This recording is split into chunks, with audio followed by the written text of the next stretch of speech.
Hey guys, welcome to the Save Point Podcast. This is episode 92. Woo! We changed it up. We fucked over Brock. We did some crazy stuff with Brock. Don't ask Brock about his foot. Straight away, what are we getting into? We need to get something crazy off the books. Did you see Ocarina of Time's getting a remake? Brock, my favorite game. Best game in the world. Okay, let's jump straight back into this because we were looking at the Nintendo Direct. Well, no, the games last week with all the games that got announced and all the events that happened. This is the only one that hadn't happened at the time. Again, welcome to episode 92. We've got Brock and Ben and Tom. Let's jump straight into the Direct because this is probably the biggest bit of gaming news this week. Yes. Legend of Zelda Ocarina of Time is getting a remake. Yay, we all asked for it. It's back. You say I'm that. the only one. I actually don't want it back. That's a joke, to be clear. No, so Ocarina of Time, some consider it the best game of all time. We know people who say that.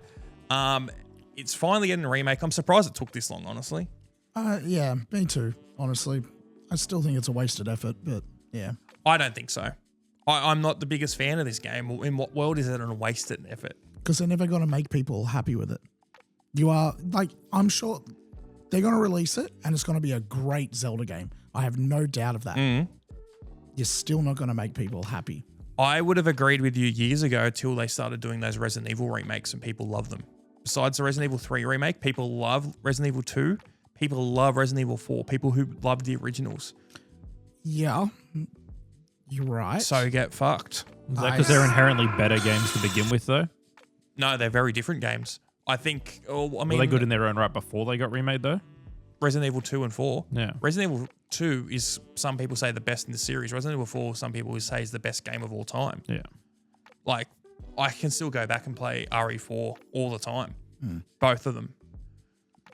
See, that's the thing. Is like... You're never going to make anyone happy. You're right. There is a lot of time where I feel like people are never going to be happy with these remakes and stuff like that. But Capcom's shown that you can do it and fairly well. People really liked that. They've done really well with that. I just think that Ocarina of Time in particular, I think is in that weird little nostalgia bubble where people are not going to be happy anytime you attempt to do anything with it, whether it's remake it or, heaven forbid, improve it.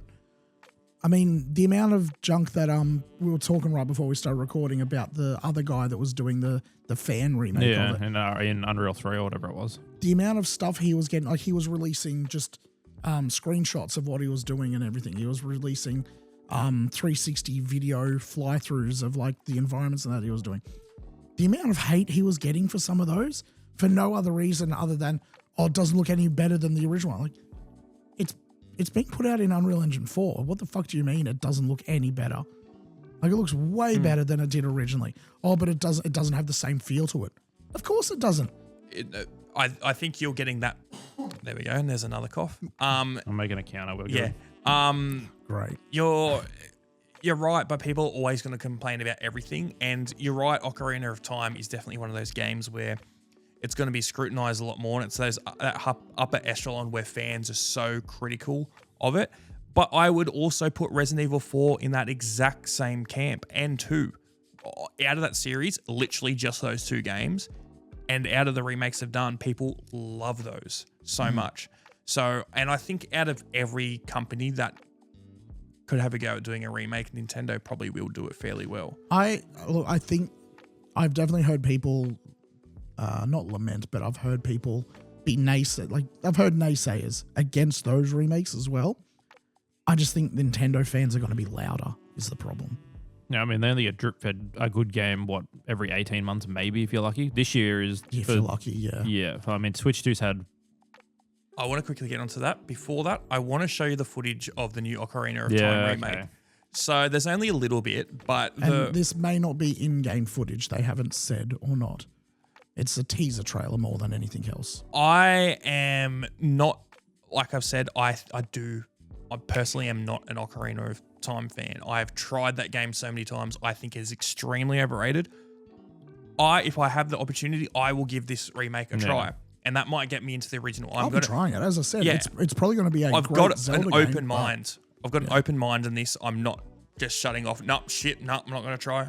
Of course, there's a reason people like it. But what I've seen in this little trailer so far for Ocarina of Time. Rock's going to have to pass his Switch around so we can all have a go, though. Your Switch is going to be the village Switch. So we'll get past all this stuff here. There's only a little bit of like proper like cutscene stuff. And it is here. We've got little baby Link, little kid Link. Interesting sounds. But that's it there. And I feel like there was some other footage I saw.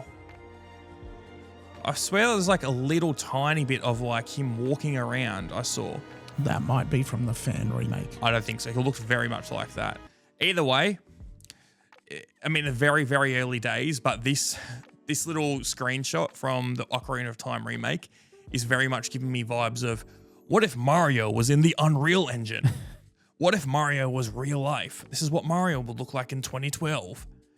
It's giving me the exact same vibe as that. See, the fact that I just look at that as a teaser trailer. I don't know if that is rendered in game. If it is, cool. We're getting a I would much more assume it realistic, probably is, because that's not. Like, I mean, when they showed like the Triforce thing glowing on his hand, it didn't look like, if you're making a cinematic gameplay teaser, it would look significantly better. Yeah, but isn't that our same critique about every Pokemon game in the last 10 years? No. No. I don't think anyone's ever complained about the cinematics in Pokemon. No, I'm not talking about the cinematics. I'm just talking about the Pokemon games, how they look in general. Yeah, but that's the game in general. We're talking about like, if you're going to do like, here's the thing to really show off and look how good this game looks, or even put a bit of an artistic style, you wouldn't really do that. It's not saying it looks bad, but it looks strange. We'll have to wait and see. Can't prejudge it too much. The game literally has been like just announced like a couple days ago. Oh, Ben's ready to judge. I don't know. I mean, I have no interest in Zelda in the slightest, so it's not for me. But if they bring it out and Brock shares his Switch around, I'll give it a crack. I'm happy to. I still think this is kind of a wasted effort. I would prefer they make just a new Zelda game. No. That's setting the bar too high, Brock. Yeah. Your expectation is way too high. That's not going to happen. Let's get back to this, because this is the quick sheet of all the stuff that was announced at the Nintendo Direct the other day.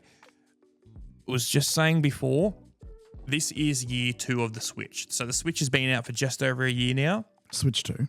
Switch 2, you know what I mean? Yes, yeah. I do. I was just people do. clarifying. Come on. The problem is, this is year 2, and there still is nothing that they're really pushing like this is the big killer thing that's coming out soon. No.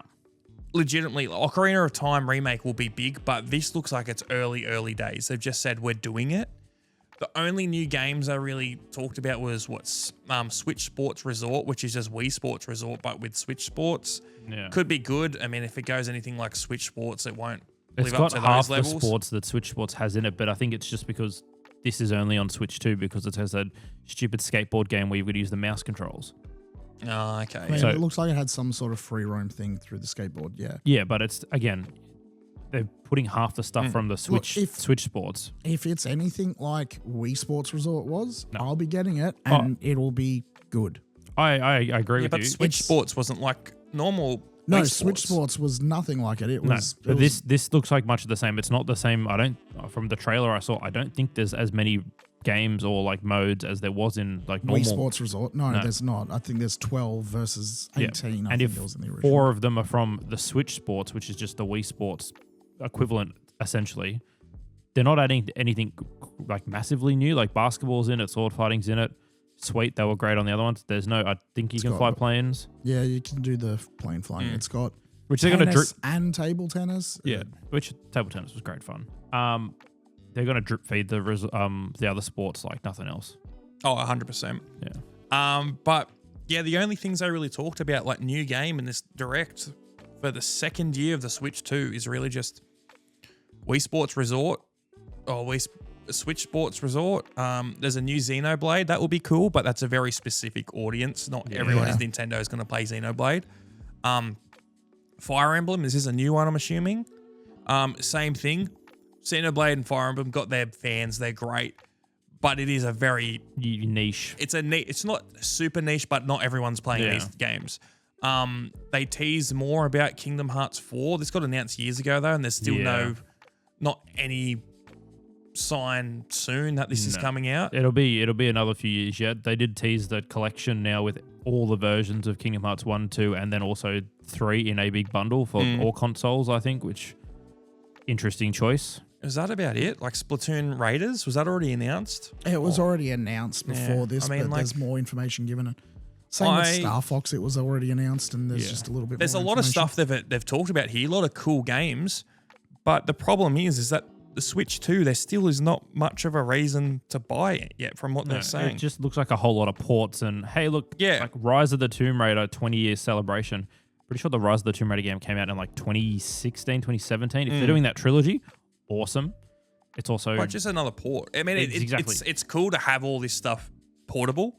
Like there's a lot of games on there. I'm like, oh, cool. Like they announced the Metal Gear Solid Master Collection 2. It's like, that would be sick playing MGS4 portable. But at the same time, they're still... I think Nintendo really, at least for me, it doesn't really help them as much. Nintendo really needed to, before the price hike that they're doing, I think it's September, the Switch price is going up. Yeah, I thought it was supposed to happen already. No, I heard it was September or something, but they needed to do something to make me want to buy it before that went up. Because now my chances of buying it, not chances, but want to buy a Switch after it's going up in price has dramatically dropped. It's not by a ton that's going up, but that's putting a negative thought in my mind. It's like, I don't like... Yeah, you're not going to buy it to There's play no reason to remakes buy it. or ports of games you already have played and finished. It's like, I could technically do that and have portable, or I could just save myself $900 and just play the existing copy I already own. The only thing that would make me maybe buy a Switch 2 is some of these ports to play while I was at Lizard's house. Yeah. Just, it's cool to bring something in and not be a pain to get out and use. Like a Switch, you just pull out. As Brock does every time before we record. He didn't today. He held back. He's got his fucking other thing. His Aberneck, whatever I didn't turn it on, but anyway. Yeah, but he's got it out, ready to go. It was just in my pocket. Yeah. Of course it was. Do we have anything else to say about this Nintendo Direct? Not really. I mean, I've got a Switch 2. There's only maybe 4 games on there. I'm like, oh, that's cool. I might try that. Yeah, but that's about it. Oh, that's really, really sad, honestly. That, like, you're right. They still don't have that killer app to draw in people the same way the Wii did and the original Switch did, where it's like, hey, you need one of these because everyone's playing this game and it is going to be a part of history. Yeah. You do not want to be left out. It seems like the best thing so far that there's been released on the Switch for the Switch was Bonanza. From what I heard, that bar is set low. People really liked Donkey Kong Bonanza. They said it was like an amazing game. It was made by the team that did Odyssey, so I understand. I still know so little, if not nothing, about that game. I mean, it's getting expansions now, but it's still not enough for me to... I have the Switch 2. I'm not buying Bonanza. If there happens to be a Switch sale prior to the price hike, I'm very slightly tempted just to get in before it goes up more. Aren't some companies now doing different game bundles with the Switch 2 as well? Like, it's been Mario Kart World for God knows how long, but I swear I saw like a Pokepia one. There is a Pokepia. If there's a Switch 2 bundle with Tears of the Kingdom, I'd buy it probably. Just because I've never fully beat that game. Yeah. It's a great game. I don't think they'll do that, unfortunately. Yeah. And to get all the benefits, I need to buy it again, don't I? I can't use it's not backwards compatible. No, it is. There's an upgrade thing, I think. Yeah. So you got to pay a price and you upgrade it. Okay. That's not terrible. I don't know. It's also not great either. Yeah. Well, if you've got I'll look into it. If you have the online pass, if you have the whatever the second tier is called, you get all the upgrade stuff for free. Well, free. Yeah, does that disappear once you get rid of it? I have no idea. I would assume so. Yeah. I don't know. I'll look into it more. I might buy a Switch because of the old mate when he put the fucking Xbox dashboard on it. That was cool. Yeah, it did look very cool. All right. Well, that's enough Nintendo now. Actually, now that I'm looking at this stuff, I'm like, oh, that'd be cool to play in bed. But also, that is just a want, not a need. So that's mostly gaming. Yeah. Yeah. I might skip a couple of things on here on our little list because they might be better with some other people. But the next thing I wanted to talk about, I've got a little device here. So this is the Insta360 Lunar Ultra. This is a little pocket camera. Great little thing. Got it for some content, some video stuff. Really cool. I wanted to talk about this because there's a very interesting lawsuit going on at the moment. So this is by the brand Insta360. They've been around for a long time now. They make they've started doing some drones recently, but they do little action cameras. They do 360 cameras. They released this thing in the US the other day. Been going gangbusters. It's come out here in Australia. Their competitor to this is the DJI Pocket 3, now Pocket 4, and there's going to be a Pocket 4 Pro coming out. These little handheld gimbal cameras, or especially the Pocket, has gone through the roof in popularity in the last 2 years. Yeah. Everyone and their mum's got one of these things. DJI got banned in America about 9 months ago or so. I think it was just like security reasons, or the same reason like Huawei's been banned in some countries, like here in Australia. Yeah. The big thing I wanted to talk about was that DJI is suing Insta360 because of a lot of design things they've done with this camera. They're saying that they've basically copied the handheld gimbal design. There's a bunch of like actual structured sentence like, oh, this type of gimbal and this type of receiver and blah, blah, blah. All this info, they're saying that Insta360 copied them. This thing is very similar to that camera. I'll get it up, like the Pocket 4. Yeah, you have a bit of a play, Ben.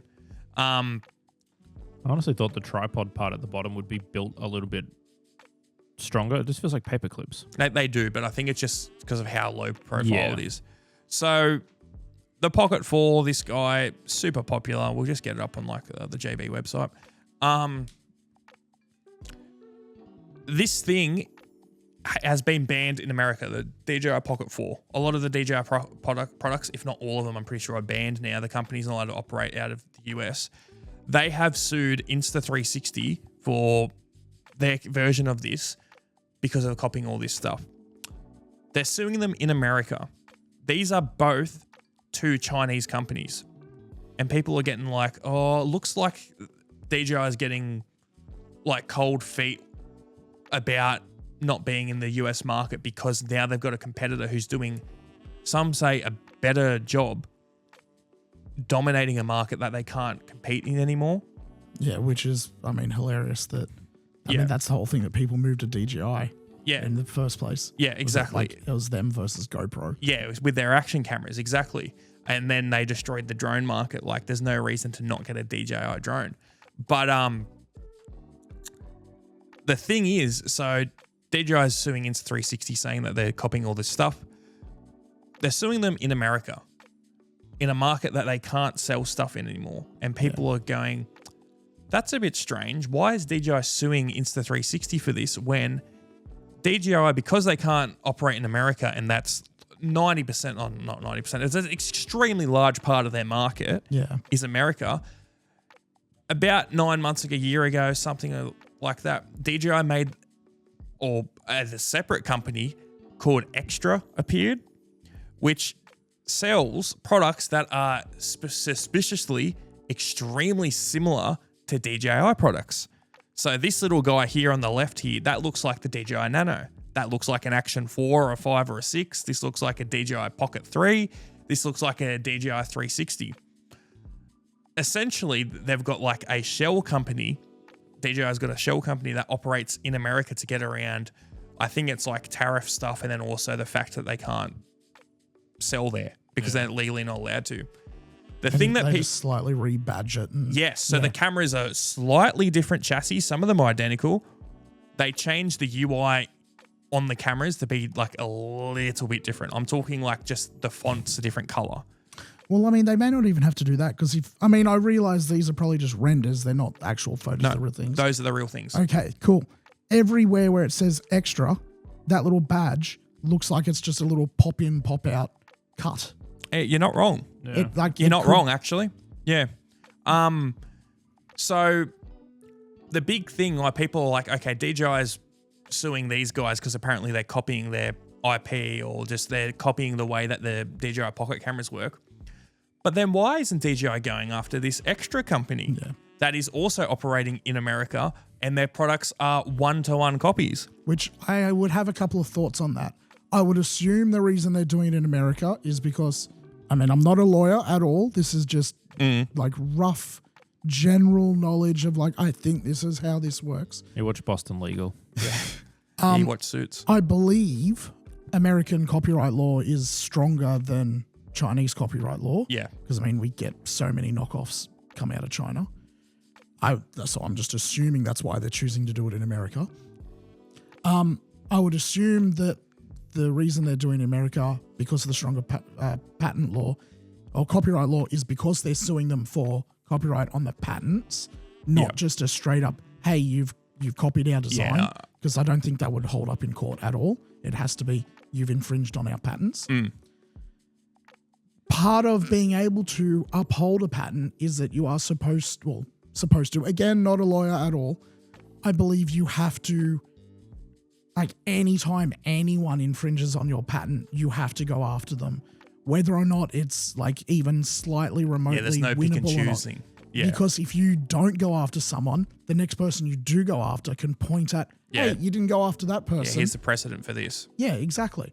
So if they're not going to, like, unless they've got some sort of policy clause or something, third time, not a lawyer, if they've got something there that says, hey, shell companies are exempt from this, where we're still selling it and the money's, like, you can trace the money direct back to I don't know if they DJI. can kind of, I mean, yes, you could technically use shell companies. I think that's just equally as bad. No, though. it is. They're not supposed to be doing that in the first place. No. Which it goes back to you saying, like, they're pick and choosing it. Yeah, well, they've shot themselves in the foot because DJI's going after Insta360 for, oh, you're copying our design. But then they've got, because they can't operate in America and they've got their own company that, oh, this isn't us, that operates in America, completely ripping off their design and not going after them. It's obvious. Yeah. They're pointing. It's like, oh, this is us. This is us. While you talk, I'm just going to read the bit on the I've screen had a look. because It is about patents. the patents, yeah. But essentially, this is probably one of the first big hits to DJI, I reckon, like public perception wise. I think a lot of people have been like, yeah, this isn't good. They've had a couple other things, but like they've sort of been this good, like cool tech company that's been a very long time. Yeah, that's been releasing good products at a really good competitive price, and they have not stopped innovating. And this is one of the first hits where it's like, fuck, they've done a misstep here, and I think it's because they've realized, oh, they're not gonna. This is a market that they've lost all this in. But again, they're suing them in America, which I'm just reading that last bit there where it's, oh, they've had knowledge of the asserted patents and that constitutes willful infringement warranting enhanced damages. So I'm assuming by that it means they're going after them because, hey, we've lost money because you are copying us on this. What money are they losing? Yeah, they're suing them in a country where they can't sell the things anyway. So and neither can the person they're suing. So apparently the patents that DJI are suing them for is a patent describing the control device for a gimbal allowing mode switching between follow and locked modes via a single control. I feel like that's in a lot of other stuff. The second thing is a handheld gimbal with an integrated subject tracking and real-time display, eliminating the need for a separate app. Number 3 is a gimbal control method where the device's own image for the target drives the gimbal's motor commands. And that's like, you can do like gimbal, like open your hand, it'll start following you. And if you close your hand, it'll stop following you, that type of thing. And then 4, a self-contained system for tracking a subject and displaying the image on the gimbal screen. Is there not a camera? Like that line there is pretty much, it's an oversimplification, but it's just like, I mean, your camera then shows image on screen. It's like hectic. I think a lot of this is to do with the gimbal because some of these Sony cameras I have actually have a tracking mode in it where it will crop and pan and zoom and like move around on the subject, but obviously it doesn't physically move. It's just cropping in and doing it's it. Anywhere within its viewpoint. Yeah, where this is actually physically moving. This isn't new. They both do phone gimbals and things like that.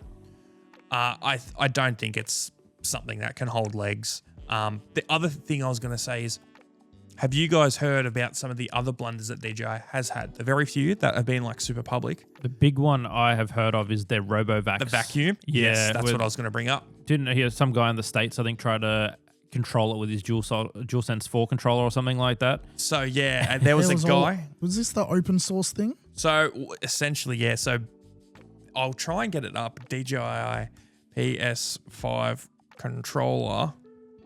Very, vacuum. very interesting story. So, roughly from what I know, so basically, there was a guy who was trying to control his DJI robot vacuum with his PlayStation controller and somehow accidentally found a back hole to hack into or control 7,000 robot vacuums across the country and look through their cameras. Yeah. So you had like access to like, because obviously it scans the floor plan and like you can say, go to this room and clean. He managed to get access to all of that and live view of their cameras from the vacuum in their own home. And yeah, like layouts of their house. It was insane. I can't believe how quick this was pretty brushed under the rug. Like this was I mean, if I was DJI, I'd 3 or want 4 it months ago. brushed under the rug very quickly. They're a very big company. So It's a good vacuum joke there, Brock. Oh, thank you. Oh. But I mean, this doesn't also help their whole banned in America thing with, hey, you can't sell it because Chinese manufacturer, maybe a security threat. By the way, use your PlayStation controller and look at everyone's camera. That's a cool game though. It would be a cool game. It would be a cool game. But no, I just wanted indoors. to bring that up because it was a very interesting piece of tech news. I bought this guy because I wanted to use it. I was waiting for the DJI version. It's not banned in Australia, and I have plenty of DJI products. They make good stuff, but who knows? They might not have all my data as well. I mean, what's already all out there anyway. So one thing I will say, what shits me to tears, one pet peeve of mine, and companies need to stop this. If you buy a camera or related tech item, I shouldn't have to activate it. In the sense, I shouldn't have to go onto an app, scan it up, link it to account before I can use it. There is so many items. Like for this, I couldn't use it till I downloaded the app and basically activated it and linked it to my account. I should just be able to pick this up and fucking use it. If you're just using it as a camera, I don't see why you wouldn't be able to. There is so many items now, especially in like the camera space, where you need to activate it, and it needs to be linked to your account, and we need to have access to your account, which has your information and all this shit on there. Really fucking annoying. Besides just all the security stuff, the amount of times where you want to use this for some sort of professional workflow, and there's a problem with. It's not with this, but I have had products where they need to be connected to an internet connection to properly use them when realistically the item doesn't need an internet connection. And it hinders you. If you're out on a set or you're doing anything and you're on a job and a little thing like that stops you from being able to shoot at any point, like people say time is money, I'm not going to use your product anymore. No. That's bullshit. But I'm just sick of having to activate all this shit. Like it's fine if you want to activate stuff as a secondary feature. Like when I got this MacBook recently, I could activate it to get Apple Care and all that. I didn't have to do anything else. I could just go through, skip internet, blah, blah, blah. I could just use the computer. If I want all those extra features, that's when I need to sync it to an account and put all that stuff in. But that was optional.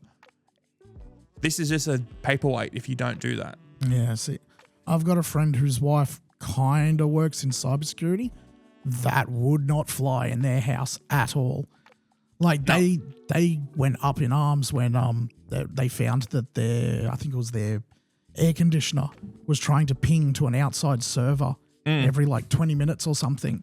And they're just like, why the fuck are you trying to contact that? Like, why? It's like when vacuums and like stuff, they're like, hey, you connect to the internet. It's like, why does my normal vacuum with no screen need to connect to the internet at any point? Oh yeah, it bounces back. You shouldn't need to.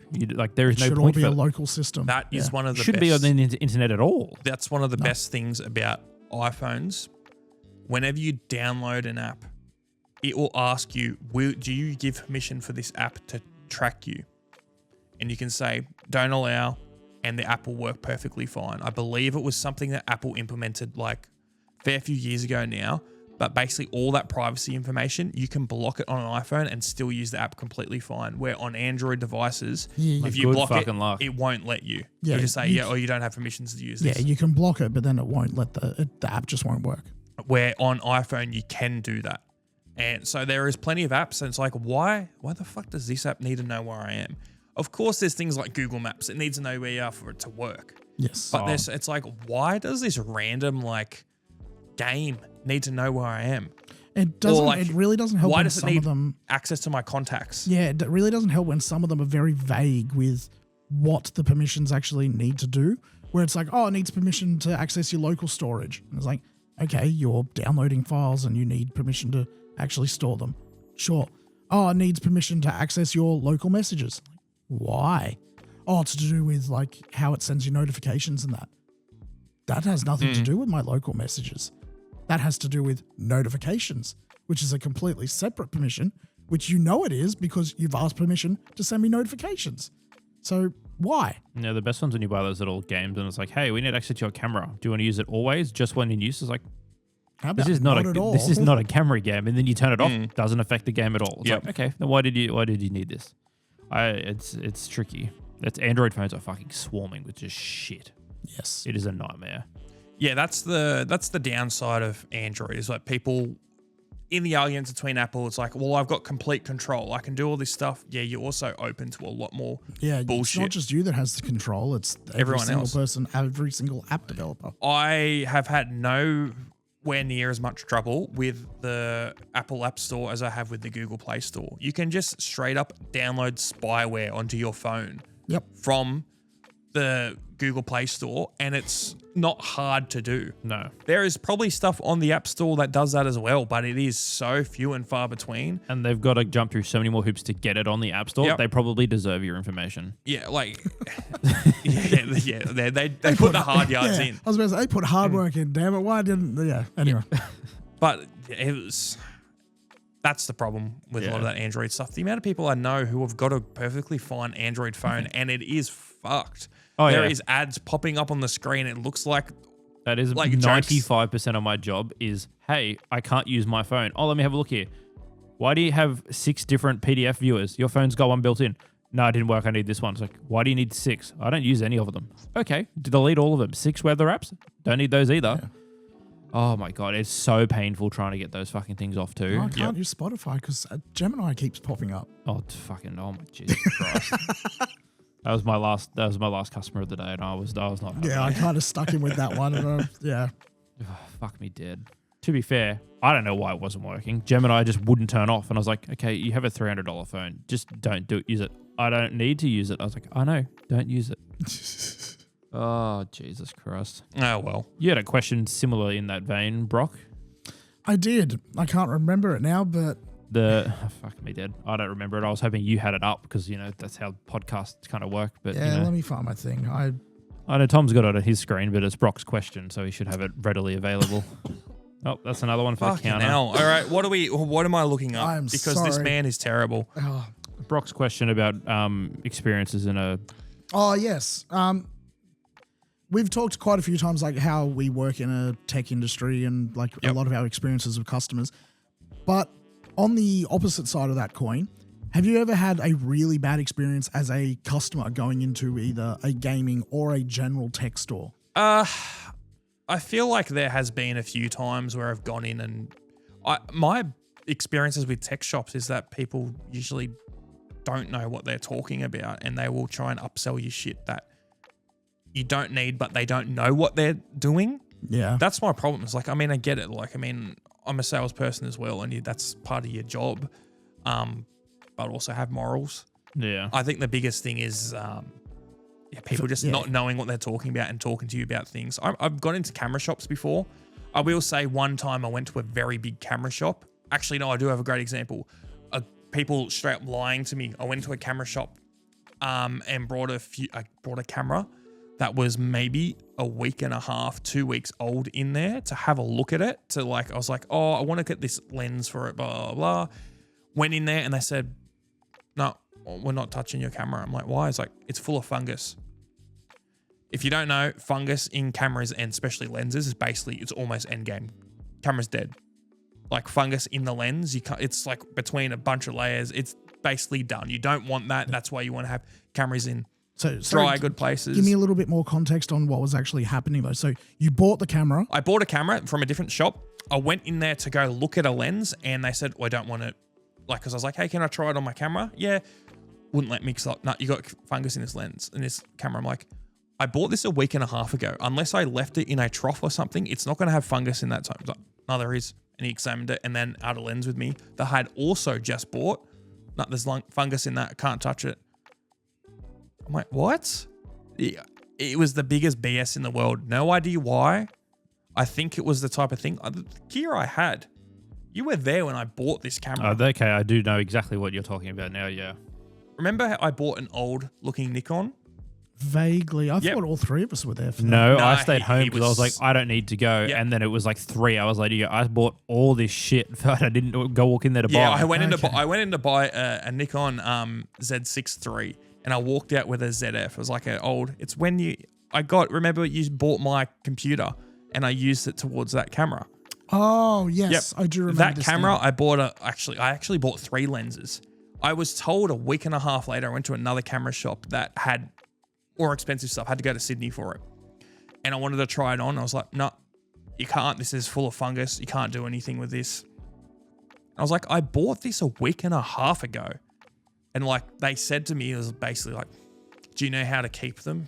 Like, is this your first camera? Like, brother, do you want to go into like the studio and see the like 40 grand worth of shit I had? I had a fucking FX6 at the time, cinema camera. I had A7S3, A9 Like, I've got a lot of gear. I know what I'm doing. Do you reckon they were hoping just to talk you into like replacing a lot of it with I feel like it was someone who thought I didn't know what I was talking about and didn't want to. They thought I was going to be a time waster, even though I was there to buy big buck. Like, but no, I think I went in and he thought, well, it was a guy, and then like there was another guy who checked out the stuff. They thought that I was just time waster. It's like, no, I'm here to buy a fucking 70 to 200 2.8 Nikon lens. This is like $4 grand lens. Okay, if you don't want to deal with me, I won't deal with you. Fuck off then.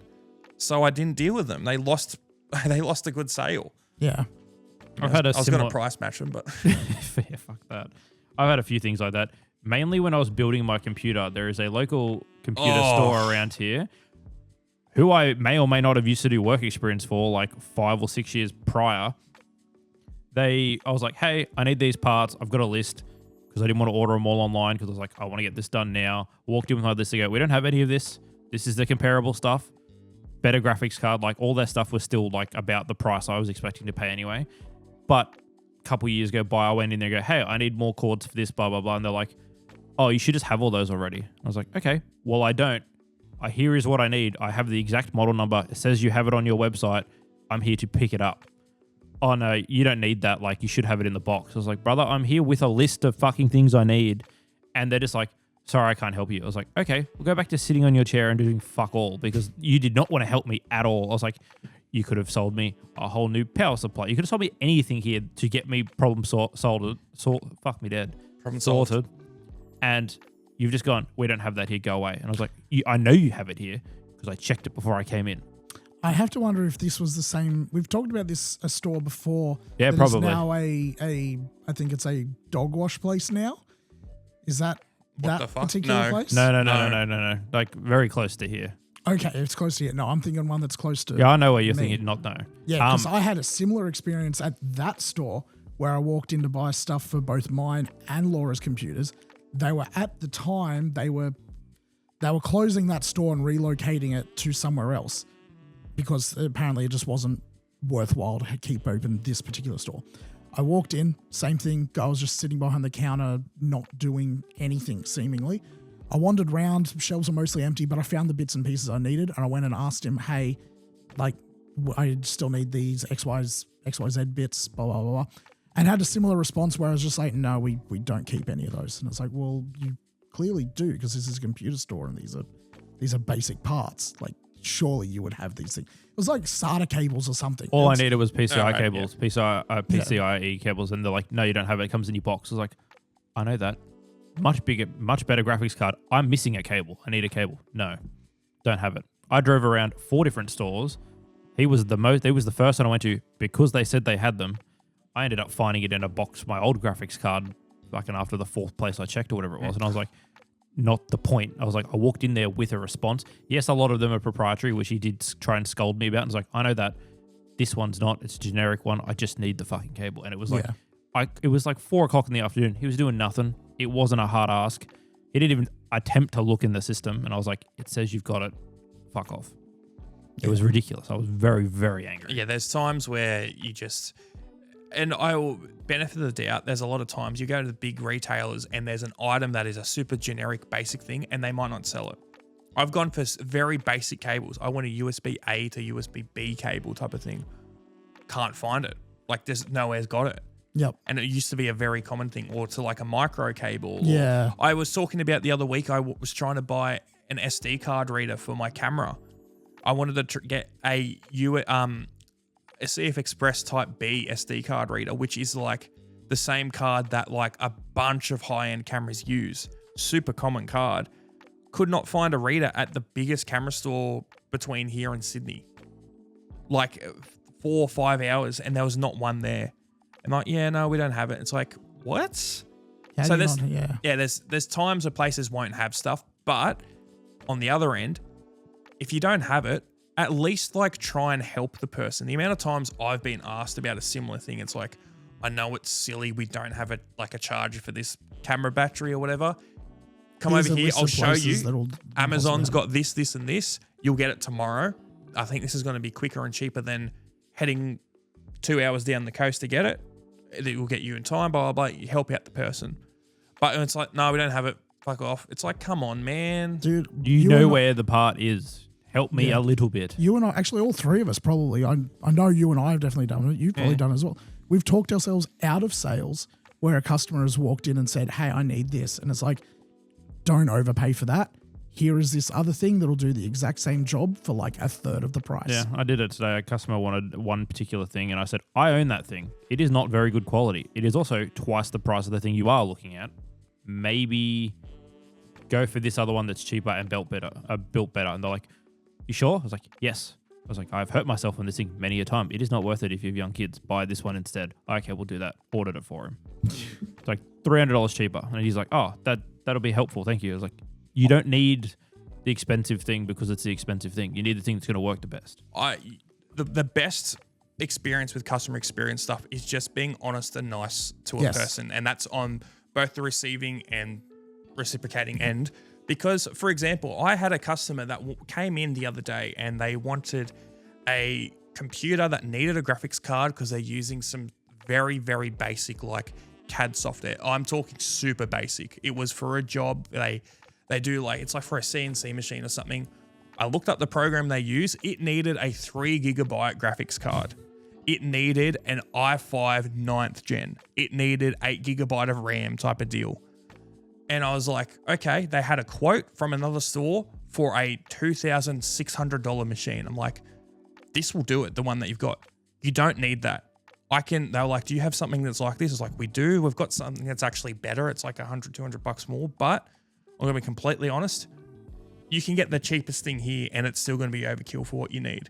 You're completely fine with this. And they're like, oh, really? I'm like, yeah, no, and they're like, oh, did we get upsold by this other person? I'm like, honestly, yeah. I can get you something that's going to be a little bit better. It might give you a bit more longevity, but you don't need to spend that kind of money.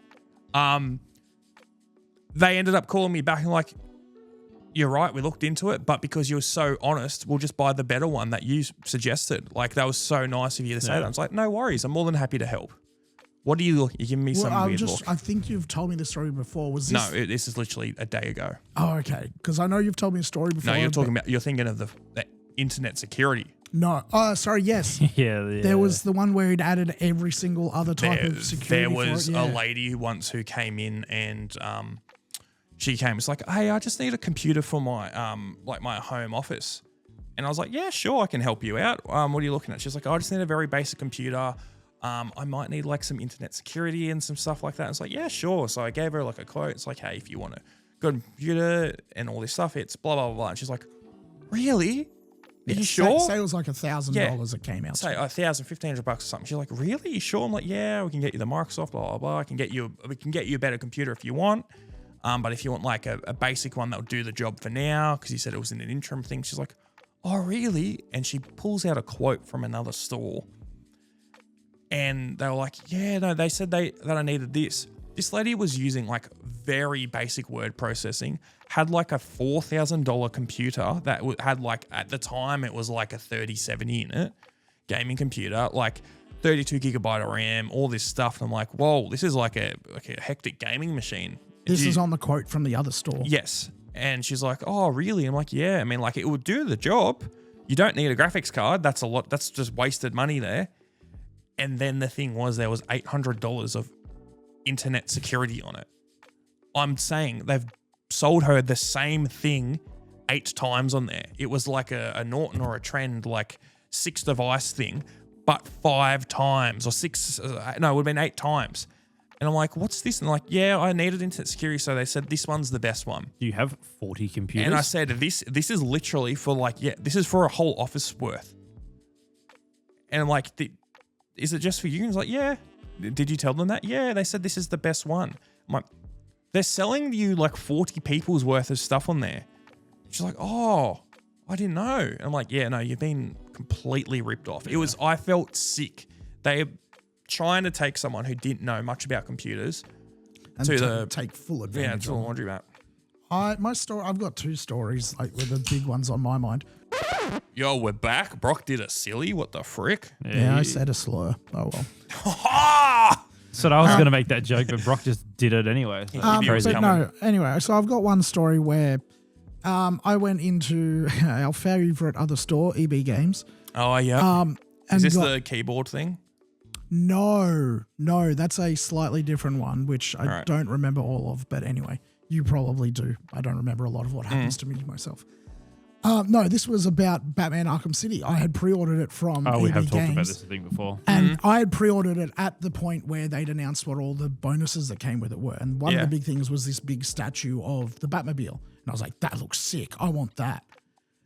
I paid for it in full. They took the money very happily and were like, oh yeah, we'll let you know. Like this was like maybe, I'm going to say 6 months out from when it was releasing. Maybe it might have been longer. I don't know. I just don't remember that point. But came to find out down the track, all this stuff started coming out about how, hey, the PC version of Batman Arkham Knight, which is what I had pre-ordered, is not going to come with this extra thing and this extra thing. And the deluxe edition isn't actually a thing. There's no big statue coming for the PC edition. All this other stuff. And I was like, what the fuck? I ordered it. Like, okay, whatever. Went into EB Games to sort it out. And they're like, oh no, it's still coming. I was like, they're saying that it's not. It's not getting the Harley Quinn pack, I think it was one of the big digital things. And it's not coming with the Batmobile statue. Oh no, we're still getting that. It's just that they ran out and so they've had to say there's no more. That's what it meant. No, it literally says it's not coming to, even your own website says that. They're like, it's not on the website anymore. Well, you've already paid for it in full, so it's like it's already put in the system. You'll still get it. Every single time I tried to go about, hey, this thing's not coming out. What's going on? Like, can I change it or what's happening? They just ran circles around me, just going like, hey, yeah, it's still coming. It's just not a thing, but it is coming. But it ended up like basically killing EB for me for a while, where I was just like, look, just give me a refund. I want out. Yeah, I'm done. Mine was the same with the Harry Potter Hogwarts Legacy thing. Yeah, we've talked about that. Yeah, they're just like, oh no, we can't pre-order the game for you because it doesn't come with the pre-order coins because we ran out. It's like, okay, I just want to take the game. Oh no, we can't do that. It's like, okay, well you're cheapest. Give me the game. Oh, I can't do that either. All right, when JB bought some PlayStation cards and bought it digitally. I just paid the extra money because I was like, you'd been fucking me around now. Real quick, we can jump back onto this topic, but when was the last time you guys pre-ordered anything? And I'm talking about like in-store pre-ordered. And a question for the audience as well, when was the last time you pre-ordered something? I've pre-ordered a couple things digitally to get it a couple days early, and I'm talking like, oh, this game comes out early release on Tuesday, Monday night. Fuck it, I'm not doing anything tomorrow. I'm going to pre-order that. Yeah. But going into a store and pre-ordering a game, it's been like 15 years for me or something. I think it was like Halo 4 or something. I think GTA 5 probably. I think maybe Black Ops 6, because if you pre-ordered it, you got the beta code. I don't remember if I ended up buying it through that anyway. I think I may have cancelled it and bought it digitally regardless. Yeah. That was, I think, but other than that, I haven't pre-ordered a game in store in ages because I'm either buying it on Steam now or, I mean, there's nothing coming out. that's like jumped my. I think Crimson Desert was the last thing I probably pre-ordered, Yeah. but I think I may have actually just bought that after it came out anyway. You did. I remember that. Yeah. I pre-ordered Crimson Desert, but the last thing I mean that was through Steam though. The last thing I pre-ordered in a store was probably Metroid Prime 4. Actually, there was something I was going to pre-order last week. It was the first thing I was probably going to pre-order in years. Oh, true. Halo Combat campaign Evolved. Yes. But then the limited edition got completely scalped worldwide. Yes. It was not on like any website for more than like a couple of hours, I think. Yeah. Like by the time I had heard about it, it was completely gone. And apparently it's been a big problem with that game specifically. Yeah, my mate Keen tried to do the same thing with Fable? Fable. He ended up Yeah. having to get it at EB, I think, and they were like a little bit more expensive there than everyone else, but they were the only thing that had stock because it was gone. I think after like 18 hours of it being online, it was all gone. Yeah. Yeah, Halo one, yeah, was super quick, and I was like, man, I was That gonna would've been drop. cool. I was gonna drop serious money. Like Yeah. that was like probably one of the only things I would have properly pre-ordered. Still, actually, I lie. It wasn't GTA 5 my last pre-order. It would have been Metal Gear Solid 5, and then before that, I tried to pre-order Fallout 4 to get the Pip-Boy. Which I have. Yeah, okay, rub it in my face then. Weird flex. But Does it fit? Yeah. Yeah. Just had to check His that. pinky toe. It would fit around his ankle. Ankle monitor. You guys are yeah. assholes. But yeah, no, there's that. I also, as I get older, I don't want a lot of this gaming shit because I just don't have space for it. Yeah. I mean, we're lucky we did the podcast. We have a space for all my statues. I mean, that's like Zach. Zach was like, and Jacob, they were like, hey, we've got some cool gaming stuff. Do you guys want it for the set? Because I like it and I want to keep it, but I also don't really have room for it. Yeah. We need to steal that retro Lancer from Jacob that he keeps saying. Yes, we do. Yeah, that would be cool. Do you feel there's like a shift in games now? They're pushing more towards digital content for the pre-order as opposed to physical content. Oh, I mean, yeah. they can charge more and it costs them less to produce. So, yeah, absolutely. Question for you two and question for the audience. Have you ever in a pre-order looked at the digital art book or the digital soundtrack? The soundtrack, yes. The art book, You're I a think fucking weirdo. once. I'm not going to a link to download a CD. I've never done that. I will buy the soundtrack physically or something. I'm not listening to the digital soundtrack. I'll probably look it on like YouTube Music or Spotify later on. I bought the God of War Ragnarok soundtrack. I bought the that's three-piece cool. vinyl. The It physical looks vinyl. hectic. Yeah. I've definitely not listened to a digital soundtrack. I've looked at the digital art book for, I think it was one of the Last of Us games, I think. Maybe. Because I canceled that pre-order as well because they'd be fucking me around for the statue. I'm glad I didn't buy that statue because that game was not worth the money they wanted for that fucking collection. That's probably about it. Maybe one of the Dishonored games, maybe. But I think I just looked at that online. Yeah. It's like collector's editions were I've only really ever been worth it physical for me. I think my favorite collector's edition that I ever bought for a game was the Halo Reach one because one of the things I got, I didn't get the top one. I didn't get the statue. I tried to get it. It was sold out at the time. But the second one, which the top one had, I don't care if you got the statue, fuck off. It's got, well, you're looking at me with your little fat face. Sorry, big fat face going. You set yourself up for that one. Yeah. But yeah, the best limited edition, collector's edition thing I've ever bought was the Halo Reach one because it had Dr. Halsey's journal in it, and it was an entire journal that was completely like handwritten with all this shit on it, heaps of lore dump. It was like that thick. It had so much info in it. It was really cool. Yeah, now thinking about it, the Arkham City big box with the statue that's, I think it's behind. No, actually, Yeah, it's no. behind you. I put them there. It come like, there was like the statue and then there was the game. And then in there they had like, especially for, I think Arkham Origins did it as well. You got like all the hit list things and it goes, don't open till this part in the story. And then it had the title card of the assassin who was after you. I think Arkham Knight had all the concept art in the physical book. So did Assassin's Creed 3. Like those things are cool because they look nice. They work well with like the steelbook and stuff, and they're actual. And it's all thematic, yeah. Yes, and it's worth the extra money I paid for it because The journals and stuff, when games include, like on a pre-order includes, hey, you get this physical journal. I love the look of those, except I've noticed with a lot of like more current ones, it's just a printed pamphlet. And it's like, that's not a journal. Well, that's just a mass-produced pamphlet. Like it's That's why I was put a little bit of effort into it. so surprised about Halsey's journal because it was like, it's like a proper notebook book that has been fully filled out. It was so personalized. It felt like a collector's item that you would have bought after the fact for like $80 type of deal. Yeah, Was it and it's like- marked with like was it- 1 of 500 or something? Was it I don't think handwritten and then printed onto the? Yes. Yeah. Okay. Cool. Even Even just like if the outside of the cover of it is like a fake leather bound. it wasn't sort even of book. that. It's like a leather book, but like it's like I'd have to go get it. It's like a magnet that you can pull off one side and then it folds open. It's okay. it's Very weird. Lewis and Clark. Yeah, it's very cool. But like I can't tell you any other time recently, I even think the last 10 years, that there's been like a cool thing that I probably would still think is now.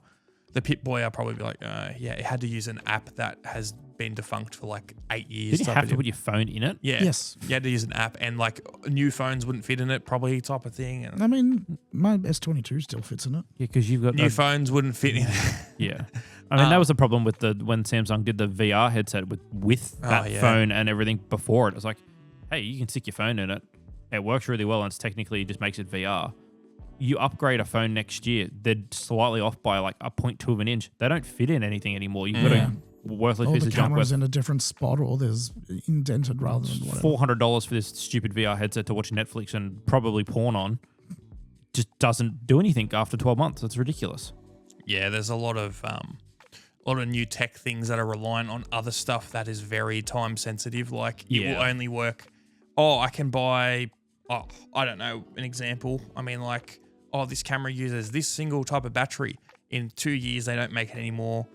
You can't find them in shops. It's only third-party ones that you might be able to find online, and you sort of fucked. It's like, oh, this thing was $3,000, and I can't find shit for it anymore. I do like that most of the Nikon stuff's all the exact same battery. Sony is still like they just released the new version for the A7 R6, and people are fuming about it. But to be fair, that battery is kind of like 8 years old. Yeah. But yeah, you're right. It's nice when things are just. I want to try out these 4 cameras. Cool. I take the one charge battery and it works in everything. Or also, I love the fact with cameras now, USB-C, just charge it as you go. Yeah. Easy. Power bank, everything. So much better. The fact that nearly everything in here charges to USB-C. All these items are literally USB-C. So good now. I can use this microphone USB-C if I wanted to. It won't sound as good as this. But yeah, I'm at the only thing I have now that's not USB-C is my G915 keyboard and the same. G502. Yeah. It's micro USB. Exact same. And I'm not buying another, like, I would happily spend $300 and get the X and get a USB-C version of everything. There's also no problem with my current things. They're 5 years old and they're still a perfect working order. That's a problem I have. Yeah, like I want it to be easy and less clutter on my desk. And I think one of the big things would be making my keyboard and mouse USB-C. But yeah, my G915 and then my G502, exact same setup as Ben. They're flawless still. I bought them, like 6 years ago. Flawless. I've gone through 2 headsets and I'm still using the same mouse and keyboard. I've gone through more computer parts in that time than my Logitech products. It's ridiculous. A little while ago, we had a clip go up talking about how I have got a SteelSeries headset and it sounds like shit and it would always have problems. And the microphone was terrible, blah, blah, blah, blah. I was talking to Brock about this, and I'll show you this before you leave. I found out what the problem with my headset is, and it is the weirdest thing in the fucking world. So I've got a Arctic Pro, what is it, like 7 or 5 or whatever? Like I think it's 7. 7 headset. It's a SteelSeries one. It's a nice headset. It like the boom arm goes into the earpiece, whatever. When I jump on Discord and I'm talking, it will be like, say, oh, hey, Brock, how you going? It'll be like, hey, and it'll cut out. It's like it's got a massive noise gate where it'll cut out most of what I say. Yeah.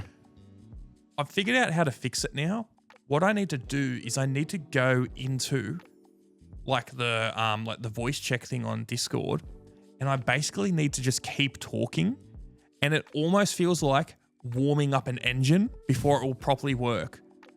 It's like it'll be like cutting out, and I'll need to like test, and it'll be Like when Brock coughs in Discord, it cuts off the start and end of it, but then it's so weird. And then you'll be talking off in the distance, not near your mic, and it picks up everything flawlessly. That last night. It's really annoying when Laura and I play together with other people because her mic will pick me up and my mic will pick her up. Put a So noise any- gate on. We've tried. I don't know how you Every manage to do time- it. You can be in front of the mic and cough, and it cuts out all of it. It could just be because it's clipping, but also you're nowhere near it, and it's going off, and we can hear you flawlessly. But Laura won't be able to talk because she'll hear herself echoing through my Yeah. mic. So then she just stops. And the same thing for me, where I'll start talking and then I'll hear myself echo like a Through half hers, second before, or a half second after. Sorry. But yeah, no, with this fucking thing on Discord, so I've started being like, okay, what I need to do, it needs like a constant source of audio in it to like basically kickstart it. And like, it's like rip starting it, honestly. Just like, scream into your mic before you join Discord. No, I'll usually have to go and be like, hello, my name is Thomas. I'm currently talking through the microphone to see if it's working. Let's see if this works. I'm just testing it out real quick. And I'll be just rambling on. And then after 20 seconds, just cuts in and it's perfect. That's not a... So that's why a lot of the time I used to join and you're like, I can't hear what you're saying. It's cutting out. Yeah. And eventually it would fix itself. It's because I just talked enough. I have got no idea why that happens, how that works, but I'll show you before you head out tonight. I've got my headset here in the studio. It's the strangest thing I've ever seen. Gaming headsets just fucking suck. Like, Gaming microphones on headsets suck. yes. Normally the the audio headsets are pretty decent. Yeah, it's just I don't know why. Like boom mics as well, the stupidest fucking things in the world.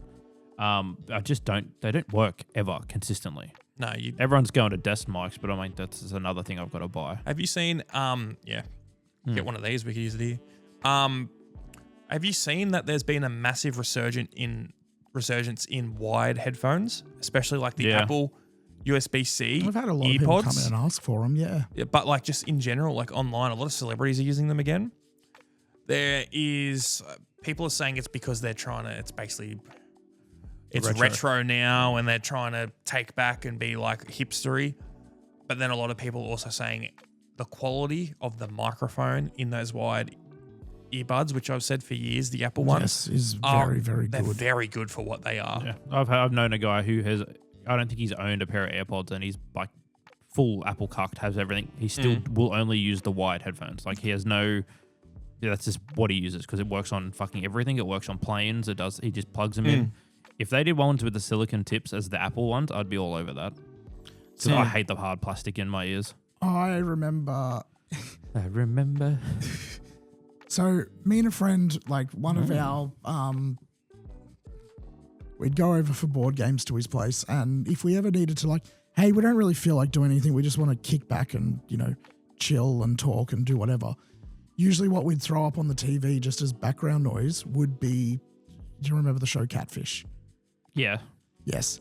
Every single person they have on that show when they do the initial interview and the after interview, every single one of them seems to have Apple earbuds.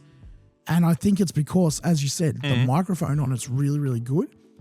And if they didn't have something, it would be something that the show's producers could probably just go, hey, we'll send you this, or more likely, go out and buy this. We might reimburse you. Who knows what. Or people still on TikTok it's- and stuff have it. You see them hold the headphone like this, and it's just covering it. They've just got the mic there, and that's all they Not use. even that. Yeah. You'll see people who will do like a Zoom interview for like a show or whatever, and there'll be people who have got the worst webcam quality in the world, but they sound good because they got some Apple wired earbuds in, and there'll be people who have got really good setup, and they're using like a headset mic, and it sounds like shit. It sounds like they're talking through a bloody watchtower. Yeah. But Very epic. very epic. I remember when Samsung got rid of their 3.5 and then didn't put DAC in the USB-C port. It's like, Stupid. hey, for the last 4 years in a row, you've given me, I can't remember what the brand was, but they gave me AKG wired headphones. They were fucking comfortable. They worked well. The microphone was okay. I have so many pairs of those things floating around. They bring the new phone out. Oh, cool. Let me use this USB-C to 3.5 adapter. Doesn't work. Cable in the car. Doesn't work. It's like, you remove this and you're like, haha, we don't need this. Take that, Apple. Then you don't give me anything to combat it. Why? Yep. Drove me up the fucking wall. Brock doesn't listen to music if everyone... No, I He's do got no listen to comment. music, but I just How do you get your music, Brock? I get it from my collector's editions, which is cool because Ben's going to be gone I am. from like a week and a half from now. Oh, Ben will be yeah. gone. He will be on probably 2 more episodes. He's going to be on next week, and then we'll have one that we're going to record and we're going to slot it in while he's gone for 6 weeks. But I'm out of here. in some undisclosed amount of time, we're going to have a DJ on here, a low one at that. Yeah. So we'll be talking about music. Sadly, we'll have Brock here, who doesn't know much about beeps and boops. I'll send Brock my list so we can talk about my songs. You never know. Maybe I'll have my foot amputated and I'll be off recovering. Oh, who knows? You still won't change the amount of music and or the type of music you listen to. No. I did actually used to work with a guy who exclusively listened to. He didn't like music. He exclusively listened to like orchestral music OSTs, movie OST. Sorry. Yep. So it was just would love the soundtracks. Would do like that was his whole thing. He'd go, "Oh, I'm listening to this movie today," and would put it on. I mean, I did get some great recommendations from him, but like that was his whole thing. Was just there movie OSTs. Was a certain sect of like nerdy gamer back in the day where they would only listen to game music. Yeah. I do remember that being like a big thing, and it was, I don't think it was ever a flex. I think it was the type of thing where they would be flexing it and like, no one come on, cares. man. It's like people who are like, I only listen to anime OSTs. Yes. Yeah. Kean's big on that. Like when he plays games, you'll see and he's seeing if there's no active game, it's either Halo soundtracks, old like World of Warcraft stuff. He just has that playing consistently while That's he plays fine it. in the background. Yeah. That's there's nothing wrong with listening to game soundtracks. No. Some of the best music I've ever heard is from gaming, and I think it's super slept on. But there's some people I think who get so engrossed in the hobby and that is their life that they think it needs to bleed into every other aspect. Yeah. I mean, I'm sorry. I do have a very varied music taste. Yeah. But come on, listen to some other things. Yeah. Listen to some Midnight Oil, bro. Yeah, that's two stark extremes. Yeah. It'll do the job, I guess. We've got so much stuff to talk We about have that talked we have about- not talked about. Crazy that this happens every fucking week. Yeah. Do we want to quickly talk about the incident that happened today? If can you can skip find it. a creative way to weave it into conversation. No. Just hammer it in. Go for it. Nope, this is not the topic you hammer in, bro. No. I think we just... We skip that. I think Okay. we wait till Mr. Lowe's on and get his opinion. Low blow, yeah. Brock had a question. Oh, shit. We Like just a heard firework. We just had some bop, bop, bop, bop, bop. Hopefully outside. Oh, there's firework. been some... Before we do that, I was Yeah. going to say there have been some fireworks recently. Yeah, I don't think I've got anything that I can properly talk about on there. Yeah, okay. It's fine. Brock had a question about what is the worst kind of snobby gatekeeping? Oh, yeah. So, I mean, I had a couple of examples of movie gatekeeping or snobbery, and particularly music exercises. snobbery. And car snobbery is a big one. People judging other people like, oh, you drive that car? You shouldn't be driving that car.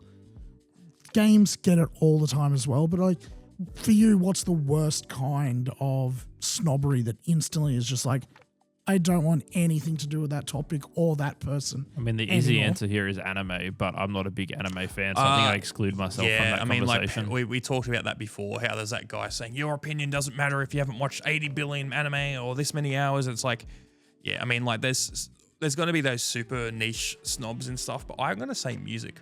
Music? Music is a very big one. I agree. think Yes. because, I mean, we're just talking about it then, but most people listen to music. Yeah. And if you're going to start judging people heaps on it, I mean, like people judge people. It's like, oh, you only listen to this thing or whatever.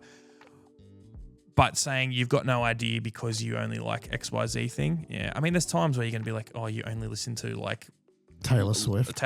or like whatever Triple J puts on or things like that. It's like, Oh, yeah, I don't and think that whole- lesser of them. No, I mean the world had that big Royal Otis fade when they did the Leica version for like 6 months, and it just kind of faded away into nothing again. Yeah. Well, there's a bunch of shit like that.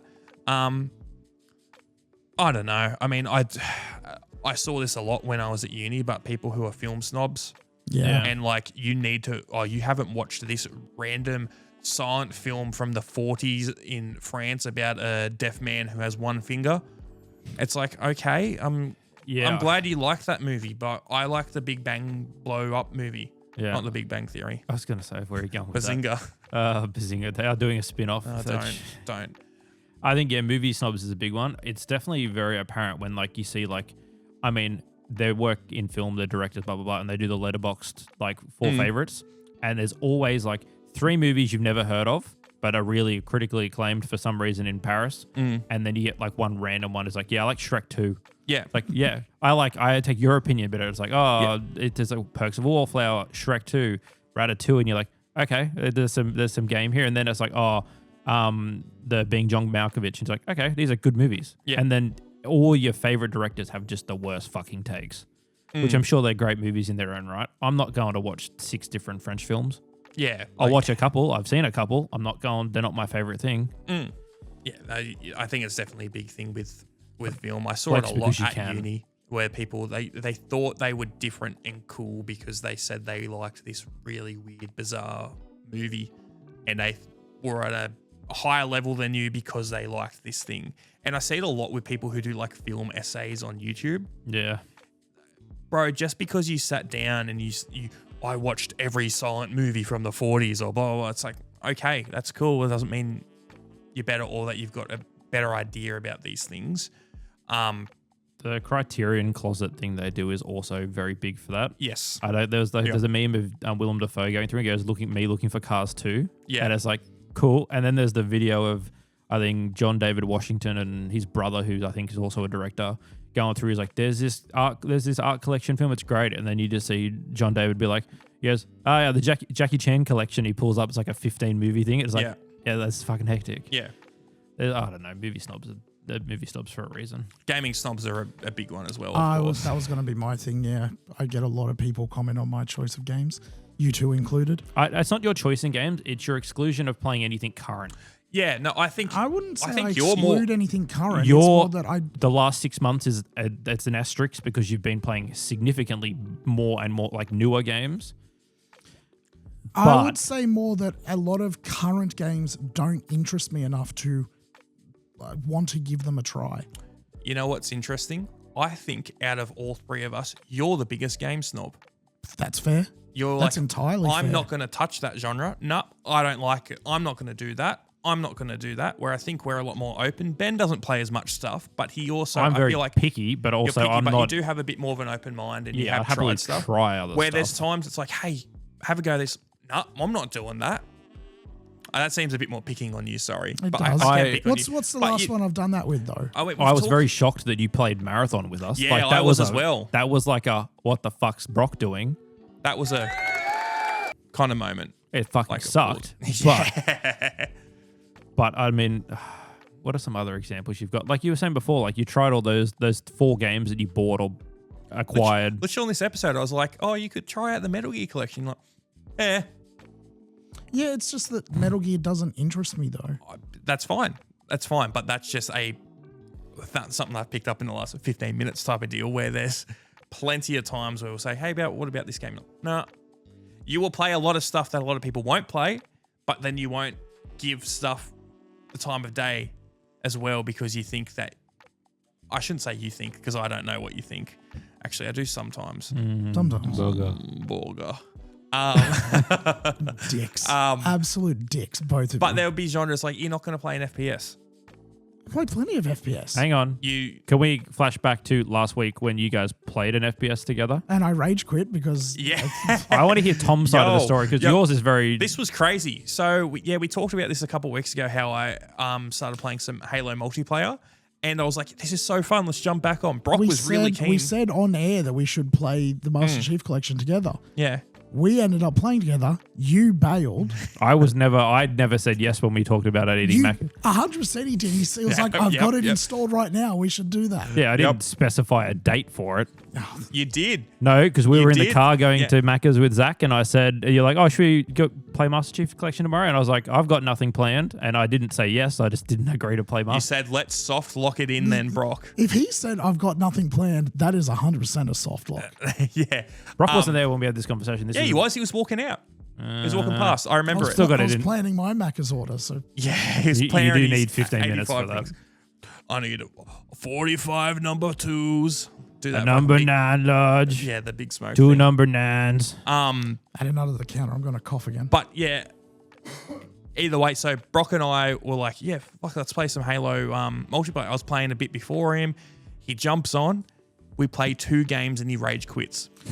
I was like, one. no wonder he doesn't play FPSs. He got heated. Well, the first yeah. one was like that. I mean, it's not a stupid game mode. It's a fun game mode when things You're are winning? like not even when you're winning, but when there's a good flow of like a challenge. What is the rather game than- mode first? The first game mode was that snipers only one. Yeah, no, There is a skill ceiling to that. it was There is, snipers but only it can- on Reach. Even when yeah. you're losing, you can be having fun where there's a bit of more ebb and flow where like, hey, I'm getting some kills. I'm being absolutely annihilated otherwise, but I have gotten a couple of kills. That wasn't happening in this. I think you and one other guy on our team were the only one that scored any kills. And Yeah, we no. like still had less than Master 10. Chief Collection is cross-platform, and I was playing on controller. Yeah, I you're was playing using on the the Steam controller. and it's really good. The sniping's not. You can't compete to someone who's playing on PC with the sniping. Like No. you just can't. But everything else is really, really balanced. And like if it's snipers only, you're fucked. If you've got a sniper and no one else does, or there's only one in the game, it's fine. Yeah. It's just that game mode specifically. That game mode, like, it and was I mean, like, I oh, was fuck. willing to forgive that because it's like, this is a very, He was playing on keyboard mouse though. yeah. That was his first fucking mistake. This is like Yeah. when we played Halo 1 and they're like, no, we're going to use a controller. And he's like, no, I want to use mouse and keyboard. Like, you don't need If to. I'm playing a first-person shooter, I prefer to use a mouse. Yeah, I and keyboard. forgot about that. He- It's Anyway, Halo. Brock Play- kicked up a fucking stink because I was like, we're just going to sit here, we'll plug the controller in or we'll have it wireless, whatever, and we can just pass it around and do different sections. Oh, I'm not playing if we're playing on controller. I ended up playing it. I just didn't want After to use fucking 45 minutes and 3 separate I arguments forgot about it that, over a few actually. weeks. Yeah. Anyway. I just don't like using a controller. I know I'm not good with a controller, and apparently I'm not good with a mouse and keyboard. Right, It you shouldn't play. matter. It doesn't Anyway, matter. But the second game we played was like Master Chief's version of gun game or whatever. No, it was like I think Fiesta, where you spawn with a random 2 weapons every time. And two guys on the other team always had either the rocket launcher or whatever, the fuel rod launcher. Yeah, They always it was- seem to have them. that was probably, I've played a lot of Master Chief Collection in the last few weeks. That was probably the only time I was like, okay, I feel like we might have hackers in the game. Yeah. And it wasn't because it wasn't that they were just so good, like that we kept dying and they always had this weapon. It was like They were pre-firing. they were pre-firing, and there was times where I got killed and my body goes flying up in the air and they're hitting my body again with a rocket, which is a very slow projectile compared. It's not like shooting it and blowing it up again. It's like, you can't, You can't I'm do sorry, that. like, unless you are like MLG God and you're really trying to like OG Ninja. teabag on me type of deal, like, you're not doing that, like cross-mapping me with a fuel rod launcher while my body's dead and shooting me in the air Yeah, type of deal. ragdolling through. Yeah, that. I mean, I was not having fun with that, but that's, whatever. The next mode seemed a little bit more balanced, except I was still not having fun with it. Yeah, we just played normal. Yeah. Like, Yeah, I was desperately TDM. looking for a shotgun or whatever else that I'm used to using. And every other time I ran up on an enemy, I'd either just lose outright because I don't know why. I couldn't get the shields down fast enough or whatever, and they'd just blow me away. Or blow I'd me be- away. the second I'd come around the Only corner, the it was, strong they've found a shotgun, and now I'm dead. survive. I have a Every tangent single after time. you've. Yeah. Sidebar here. In FPS games, I don't like using shotguns unless it's a very, very close quarters map. Yeah, no, that's like that in Halo. Yeah, like I have shipment shotguns, god tier. Using anything long range unless you've modded the fuck out of it, shotguns are useless.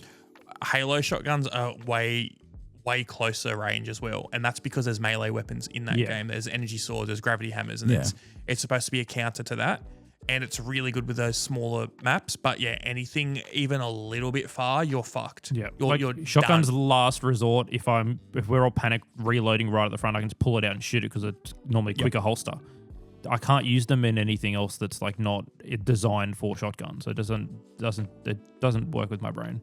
Yeah, I mean, like, No, the That's dual probably- spaz gold spaz 12 is a different story, but Yeah. like now the Akimbo Model 1887 from yeah. MW2. Goated. But But anyway, yeah, I kicked up a stink and ended up when he quitting. left. I can play tomorrow. No, Yeah. thanks. I've Yeah, got we other can stuff on tomorrow. Well, we can play. Yeah, Jimmy, well, I Jimmy- doubt it. Jimmy, I was going to say Jimmy might play because he played with me a few times, but he'd Yeah, probably wanna but to play be fair, Destiny. we are playing another Bungie game at the moment. Yeah, It's playing kinda- Destiny. Yeah, And which you want to talk about that? I do want to talk about Destiny. But speaking on your rage quit moment, I almost had that playing Crucible the other day with Zach and a few friends. I haven't touched that game or like Crucible alone in very many years. That was just the most like I'm going to throw my controller through the wall moment I've had in a very long time. I think it's just because I've been spending hours just killing like random ads and bosses that I don't really have to aim for, doing like missions and stuff in Destiny. Yep. Going in there and the aim assist is like, okay, it's now trying to do something and I actually have to hit my shots. I was fucking lost. Yeah, Like I managed to pull out a 1 KD, but that was like, it was a slog to get it back up to even. But no, Destiny 2's had its big resurgence in the last week. Big resurgence. I think it's gone up to like 1 million active players, I think the day after launch or something, which is fucking massive. Insane. They've always had peaks when new DLC drops, but it's like, 250, 300,000.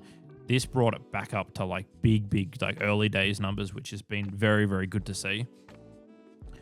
A lot of the boys have got back on Destiny because I think It's the time too. It's the is- last time to properly do it. Yeah, and I think it's my biggest issue with Destiny, which wasn't really the gameplay, it was how the DLC was structured. Every time you get to a certain point, it's like you need that little bit extra to keep playing and doing more, which $80 a DLC, it just got to a bit of a slog. Now, I think everyone's comfortable with Destiny. It's like, hey, there's some really good deals going on. You can get like 85, 90% off, and you know this is the last DLC, so it's worth now going playing through everything. Yep. Because it's one and done finally. But no, Yeah, it's Destiny 2 has cooked with their last update. I'm disappointed it is the last one, but we wouldn't have had all the fun stuff if it wasn't the last one. So I'm very keen to get back in and do more, like actually do all the raids back to back, which I think would be fucking hectic. I think I'm a little too late for that because I'm gonna have to I have not played Destiny 2 in like 10 years. No, they reset all the light. You start at light level 10 and then you just gear, like, everything's reset. You can start in we're doing the latest Resurgence DLC, I think it is, and it's the Star Wars theme one. We're starting in that. I've skipped the last two I have missed. There's nothing, you can catch up like immediately.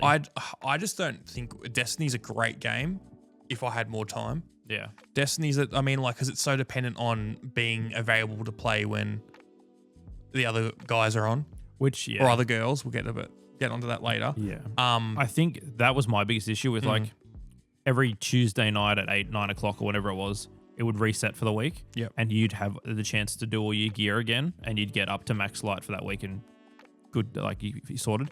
If you're away for a couple of days and your boys do it without you and then you get back and they don't want to do the same missions again because they want to do the high gear, you're behind. And if you're behind for 3 days, you're behind forever pretty much. Yep. Like yesterday I played for a little bit. I'm only like light 350 maybe. Jimmy was 370, close to that, maybe a bit less. When I got off, I got home 3 hours later and he was up to 400. Yeah. And he's like, I've just been smashing out missions. I was like, that's good. All of us are between 300 and now what I'm like 360 something. He's 40 ahead. We all the group of the boys now have to all do it all together to try and catch up to him while he doesn't play the game. Yeah. He's not playing the game. Yes, he's been playing a lot. But I think it caps at 550 now, which is still a fucking slog to get to. Yes. But now there is a set start and end goal, and then we can all properly have fun doing all the hectic shit. I think it's not a bad time to play, but I think Destiny, it was so well and people liked it so much. I mean, there's a lot of people didn't like it. Yeah. Like you look at those DLCs on Steam and some is like very positive and then it's like extremely negative. Yes. And I've then had very mixed. Like reviews you of look this at the game. reviews and it's all over the shop. But the people overall really liked it because if you had the time and it was a time sink, it was a great, like a better word, time. yeah. But the problem is, and I'm not saying because I've got such a busy workload and blah blah blah, but like I might get one free night a week where I'm not doing something to jump on and do that at the same time that everyone else is, and it's not a solo game. No. You can Like try. half the time I'm in Discord, I'm doing work, Yeah. talking to you guys. Last night I was redoing the studio while I was on Discord type of thing. So I think I really benefit from games that aren't so time sinky. Well, not even that. It's okay. I've got the time, but it's a weird, very time hours. dependent Yes. thing. Because like when that reset happened, it was like we're all getting on. There'd be like a 15 megabyte update or whatever it was, and you were on, and you're like, okay, cool. We're all on. Oh, no, I'm having dinner. Okay, 7:45. And like this game came out like 2018. It's like we're all getting into that full time work sort of routine where it's like I got to go to bed at 9 o'clock. Got to go at 10 o'clock. It's like okay, well if we're all on at 7, that's at least 2 hours we can all play together. Doesn't always work like that. And if we're like fuck it, we'll do our own thing and then we'll all catch up. You're then out of sync for like the 3 or 4 weeks till everyone at least misses 1 or 2 days, and you just can't catch up in that game.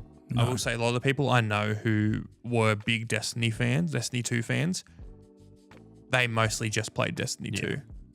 There's 1 or 2 people we know who played some other stuff, but like they mostly just play games nonstop. Yeah. And they would have time from the other stuff, but Destiny 2 was a lot of their time. Yeah. Like Jimmy's the big one I know who plays. He's got a lot of friends who play Destiny consistently, and we played a bit through high school, but it's after high school, but like he's very into I'm playing that game till it's dead sort of thing. Like, I mean, he's still playing RuneScape 10-15 years later. That will never stop. No. And like that's why I think he's so locked in on games like he's now at the start of Path of Exile. Yeah. Just because he's like, oh, I've had fun with Diablo 4 or whatever it is now, and he goes, I'm going to move on to something else. Which I mean, Destiny kind of have taken that away, but he's played like 25 hours or something in Path of Exile already. I think he's just going to be built that way, I guess. No, considering what his build was in Diablo 4, that was ridiculous. Oh, yeah, that stupid overkill thing. Oh, no, he just turning bosses into mincemeat within seconds. Yeah. Yeah, I don't know. But I mean, at the moment, that's our build in Destiny. You stack a grenade with a melee, and then it's like, oh, cool, you get all of them back, and you just rinse and repeat. And you don't have to shoot a gun if you don't want to. I don't know. I'm having great fun, though. I'm fucking hooked again, which I hate to say. A lot of people are. I very much want to go play it now. I mean, it's good to hear that when you go back to a game you haven't played in a couple of years, and it just, I remember why I liked this game in the first place. Oh, yeah. It's great when that happens. I have so many issues with Destiny 2, but I've also had I've said this many times, I've had easily some of the best times on that game as well. Yeah. Yeah, you got your ups and your downs. Yeah. We've got so much stuff left on this list, but there's really only 3 things I think we should talk about, and they'll go on for ages. The first thing I'm going to say, we put up a TikTok last week asking what everyone's game that made them a gamer was. We got a lot of comments, a lot of results.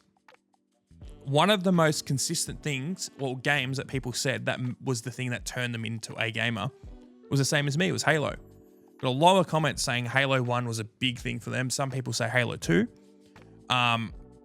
There was also a lot of people saying GoldenEye.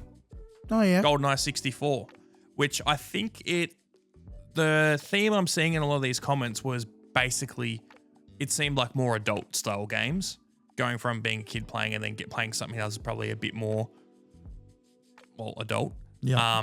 It's interesting, is it? Because you can kind of pick out from where, like what games they've chosen, what their age bracket is. Yep. Because I mean, GoldenEye, a little bit older than us. So like it was going to be, and then like Halo is definitely like 95 to 2000 sort of range. Even Halo is, the Halo 1 came out when I was 3. Was it 2001? Yeah. Yeah. Which is crazy to think. Like the first Halo I played as it came out was Reach, which was the last Bungie game. Yeah. Like I was a little bit too young for ODST. I got it like a few months later type of deal. But a lot of people, they've been saying that. A lot of people said Mortal Kombat as well. Brock, chill out, bro. A few people were saying COD, Duke Nukem. But it was mostly those. Yeah. And a bit of Fallout, and it was actually a lot of Ocarina of Time. Which I understand. I do, yeah. I understand why time, people were being like amazing, yeah. Well, I mean, even the fact that it's a bit more, you got to think a bit more for that game. It's not just a press forward, keep going type of deal. No. Which a lot of there's like Link to the Past, which isn't basic, but I mean, you go like Zelda 2 and like even the original game isn't like super thought provoking, or not even in the sense of that, but it's a fairly simple game. They might be hard sections, but it's not like you don't have to think about what you're doing as much. Where in those other games, I feel like there is a bit more of, I've got to do this to do this to do this type of deal. I see what you mean. Yeah. Then look at me like you know what I mean. But that was most of the stuff. There's a lot of Halo on here, which I mean, there's There's a reason why it's the GOAT. It's the freaking GOAT. Still got to play 2, 3 ODST. Are you gonna buy Campaign Evolved? Well, I mean, when it comes out, I won't be here, so I mean, I'll think about it. Yeah, I think you should. Like everything I'm seeing content-wise, it looks like it's going to be a really fun single-player game. Like there's those 3 extra missions that they've added, which Halo 1 missions, as you know, are very long. Yeah, So that it's was a lot of fucking content. long day. Yeah, it was. They've added a lot of stuff, quality of life. They've added sprint into it. I feel like I might get it and play it after I play the other games. Yeah, I could see that. Because I mean, if I play them and go, that was okay, and I don't really like it, I don't have a need to go buy another $80 game and go back. It could be the type of thing where you play and be like, that was really good, and then you go to Halo 2. So you're going from a game from 2026 then to 2004. It's like, oh, half of this shit isn't in here. Yeah.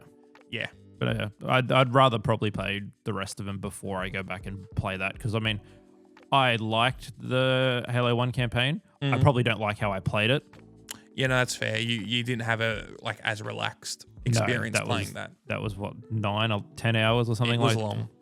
Yeah. As you know, I mean, that alone, the length of that campaign, I think makes it worth the price point of this new thing. There's a lot of stuff they've added as well. I mean, like they've added skulls are in Halo 1 now. They added them into Master Chief Collection with not into Anniversary. They added them, but they added a lot more, like some crazy ones and some really cool little skulls have added in this game. Like, for example, there was a thing in Halo 1 called backpack reloading where you could switch a weapon whilst reloading and reloading your backpack. There's a skull to let you do that. There's a skull to let you do a lot of things that the original game did. Like, for example, the assault rifle in all the other Halo games is like a 32 mag. In Halo 1, it's 60. So there's a skull to make it back go to 60. Yeah. A lot of like nostalgic things. And there's also like a remix mode where you go in and it puts random skulls on and all the like things just to make it replayable. And they add a lot of new enemy types. It looks like a great game. I'm really keen, and it comes out in just over a month, I think. Yeah. Middle of June. I mean July, sorry. I wish it was middle of June. But getting off that, going on to one of our other topics Ben had. What is the gaming hill you're willing to die on? Yeah, I saw a post on Twitter, X today, whatever you want to call it, and someone shared, obviously, as they do, they shared a photo of someone saying, what is the gaming hill you're going to die on? There are some questionable ones, and this is also a question for the audience because, like, it'll be interesting to see your opinions. A lot of these comments are, I mean, there's quite a few misogynistic ones about certain game choices, like Last of Us Part 2 and all the rest of it like that. Yep. There's some really bad, I mean, there's some average ones here. There's like the Assassin's Creed 4 Black Flag was a bad Assassin's Creed game, which I think we all agree it's more a pirate game than an Assassin's game. Yep. Which Resync should be interesting. We had a good laugh about the Dark Souls games being, all the FromSoft games being carbon copies of each other just with a reskin, which is obviously if the game are good, that's why they work, because it's just reskin and then people get what they want out of it. There's a lot of little tiny things like camera shake is abhorrent and should be obliterated from existence. I kind of agree with that. Racing games is an exception there. And this was a big one. Tears of the Kingdom and Breath of the Wild were fucking mid, and the only neat thing is building vehicles or machines. And it takes too long to do those motherfuckers. Yeah, I don't agree with that. I do not agree at all. Like Breath of the Wild, and a lot of people have very similar experiences to me. I was not a Zelda fan at all. My extent of playing Zelda before Breath of the Wild was Link's crossbow training on the Wii, and maybe a little tiny bit of Ocarina of Time and Wind Waker on emulators. Yep. Like there was barely anything. Breath of the Wild made me buy an entire console for one game. Yeah. There is so much to do in that game. And there's It so is much that people don't realize is in it. Yeah, and it is so large.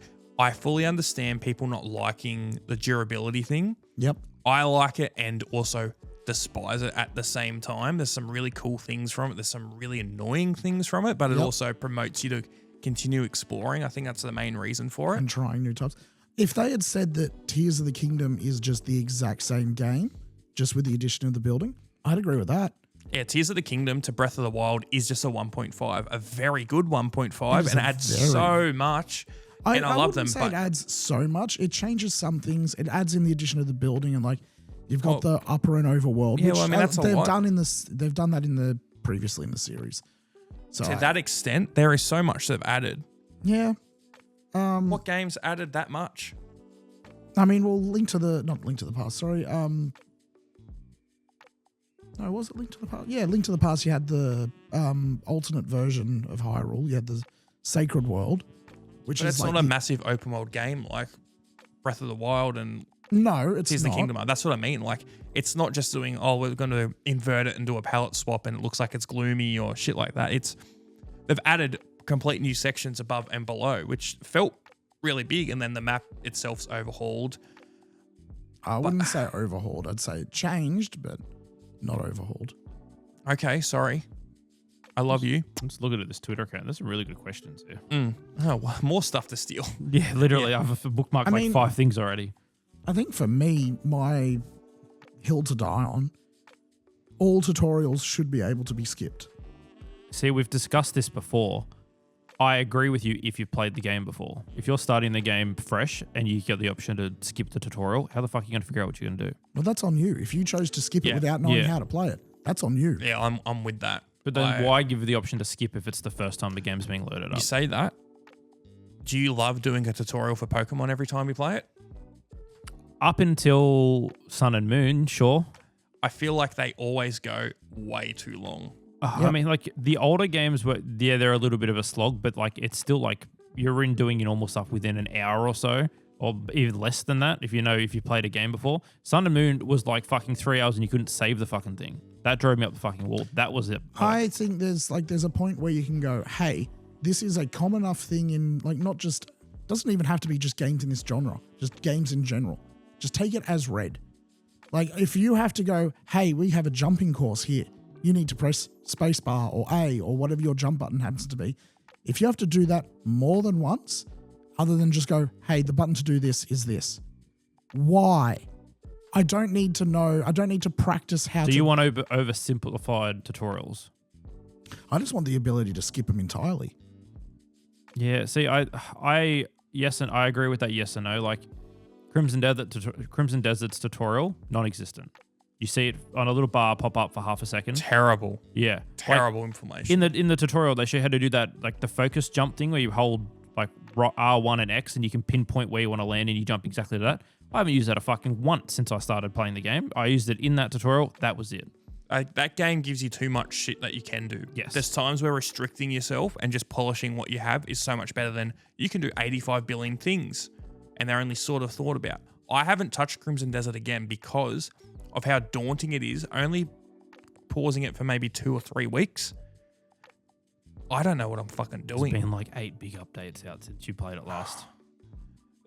It's really, I like that game. It's cool, but they give you too much that you can physically do as your character. It would be better if you could do limited things that have more possibilities. I know that's very...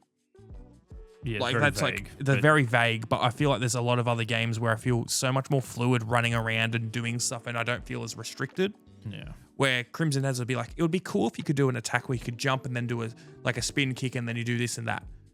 Oh, here you go, you can do it. It's like 3 buttons and R2. Yeah, and then there's 85 versions of those. Like you're never gonna do them, but then you can't. All your combos are just holding a button. It's very, very strange. I agree with your thing. I would prefer to be like, hey. Like there are games where it's like, this is jump, this is punch, this is kick, cool. When they do the ones where it's like, you're in a mission and you're like, oh, you got to run down a street and it does the slow-mo quick time event and you get X to jump and you're like, awesome. If they just do that, I'm fine with that because I'm actually using it in practice and I remember how it's used. But if they go, X is jump and you're in just a square box room and it's your character and then you go into the game and there's 15 minutes of cutscenes and then you start playing again, you're not remembering all that. But if I can use it in a situation and it triggers in my mind, then I'm happy. That's fine if it's just, hey, press X during this cutscene. Or not during the cutscene, but press X to jump over this circle to slide, thing, blah, blah, blah. square to punch, and you get use it all once. When it then goes, hey, now do it 3 times in a row as we like do the same thing over and over and over. Yes. That, no. I've just proved I can do the thing. If you want that to be a thing, make that a challenge level somewhere else. Yeah, there's a game I played recently. I don't know if it was an old game I went back to or something else. It was like, Batman Lego did it. yes, that's exactly what it was. It's like, through the batarang 3 times. Like, Yeah. I've already figured out the quick use for this because I've played a game before. Yep. And then just like, do this 3 times, do that 3 times. Oh yeah, cool. You got to glide and press this 3 times. I get it's a game aimed at children, and But there should be an ability there or an option there where if I'm playing it on hard expert difficulty, I don't need to do it 3 times. No. It's more effort to put it in, which I get, but also... But just having an ability of like, you did this once, press start to skip the rest of that Counterpoint. tutorial. I didn't bring this up when I talked about James Bond. James Bond had probably the best tutorial section I've ever played in a game.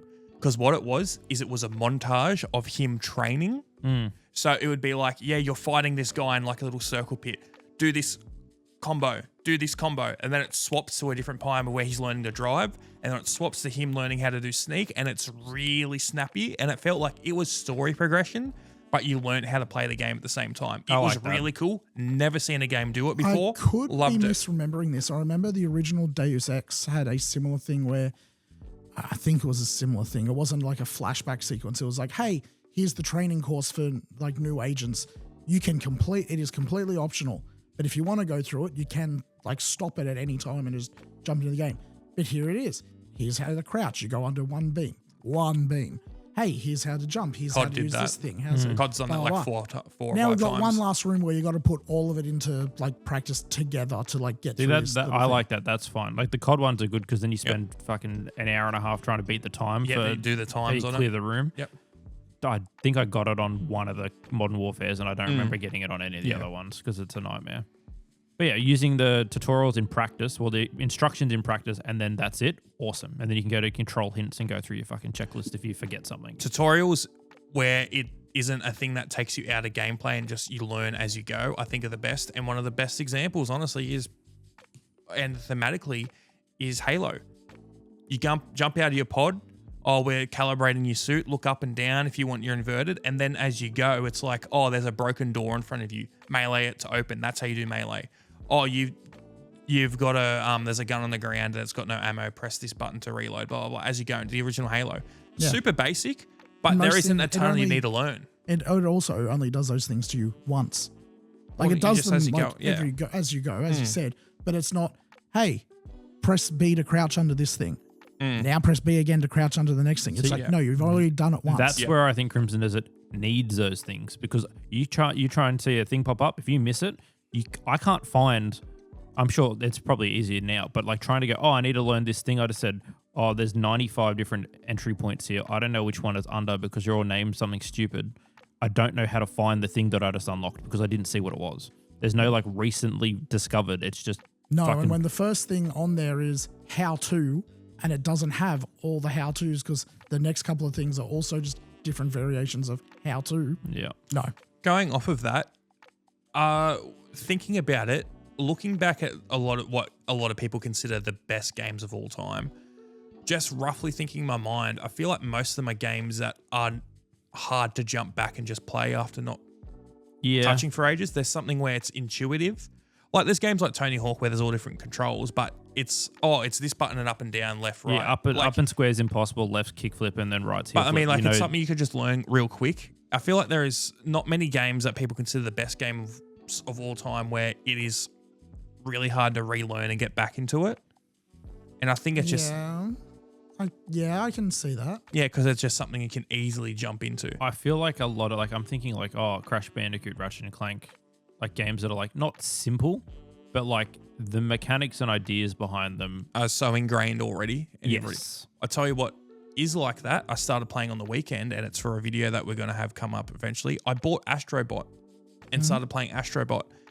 Extremely intuitive. I mean, like it's just a basic platformer. Yeah. But they add little new concepts every now and then. Super quick, and I can just speedrun that game. But I'm having a blast. It's fun. I've only put a few hours in. Great little game. I'll talk about that later at a different time. But I mean, that's an example of that, and I think that's one reason why that game got so much hype and praise. And that's also another reason why I bought Think in a game where you can like not play it for say 2 months and then jump back in, and at least all the basics are easy to flow through. Yeah. Never mind if you can do the advanced stuff, but I think that even comes down remember to the style of game, and like obviously the Yes. secret sauce is that it's worked for 30 years, so people stick with it. Like that's why platformers and like adventure like games like that, they're all sort of the exact same thing, just with their own spin on it. So all the that's when certain games fuck up the control scheme. It's like, this is really good. Why is block R1 and then like dodge is square? It's like square is like circle is normally dodge, or R3 is dodge and stuff like that. X or A is normally jump or something. Yes. Why the fuck is triangle now There was jump? a game my mate was like, I think it was called Godfall. He was like, this is the next game. We're all playing it. I'm pretty sure it was solo anyway, but he's like, play it. It's fucking hectic. Drop $60 on it. I'm not pressing L2 to dodge or block or whatever it was. I was like, these are not controls that fit well. I returned that thing like as quick as possible. That was the worst experience I've had, because everything I've learned for the last almost 30 years is these buttons are the same thing. You then load anything else up and they're completely fucking different. I'm not doing it. I'm not learning it. You couldn't remap controls either. I think that was the big thing that fucked me around. And I was just like, nope. All right, we're back. Brock's foot exploded. It's doing crystal shit. But I had a question for the audience and you two as well. Is there a game that you've bought that you've instantly regretted it? Be that because the gameplay was bad, it didn't work, XYZ thing, whatever. I had one recently. I was a fool and I bought the Redux version of Starfield, the one that was supposed to fix a ton of stuff. I got like 2 or 3 hours into that game and I was like, am I supposed to be having fun? Because at no point I was having any fun. It was not like any other Bethesda game I'd ever played where I was like, oh, I feel like I'm going to get hooked. It was nothing. Sadly, I bought it on PSN and I couldn't refund it. So there was like $120 just down the drain. And I feel so shit about it because it's such a waste of time. But has anyone at home had a game that they've bought and they've instantly regretted it? What about you guys? You got anything? I mean, I'm trying to think. Like, there's definitely been games I've bought and just been like, okay, well, that was fun for all of 5 minutes now, and I've got my little urge, and I'm like, okay, I'm done now. I don't regret buying Ghost of Yotei. I have not touched that in probably the first 3 weeks it came out. I think that was kind of, I bought it and I was like, this is great, I'm keen to play it, and then I just didn't. I think I regret buying it because I didn't have more time at that point to actually give it a good shot. The upside is it is a good game. Yes, which I know I can go back and reset it and not have any problem. With Starfield, I had a similar thing, except that was the first game I bought Game Pass for and then didn't regret cancelling Game Pass after that first month because I smashed it out and was like, and to be fair, it was the first Bethesda game I had played where I'm like, I only want to do the story and I have no interest in doing anything else. Where normally in Bethesda games, that's the last thing on your mind is you want to do the story. I mean, there's just no replayability there, even with the 9 different variations of campaign you can get out of it. What about you, Brock? I've got 2 that immediately spring to mind. I'm sure there were more, but these are the 2 that come to my mind at the moment. One this was long ago.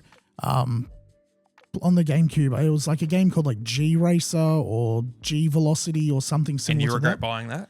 I regretted it that much. Like I was at my grandmother's house, bought it, took it home, played it for maybe 2 hours, got my grandmother to drive me back to the shop to return it. Like it was supposed to be a racing game and like you're on hoverboards or something. It just did not click with me at all. I'm sure somewhere out there there's people that like it. Apparently it's part of a series, so it has a following somewhere. But I could not get into it. I was just like, I don't like the mechanics. I don't like the flow. I'm out of this.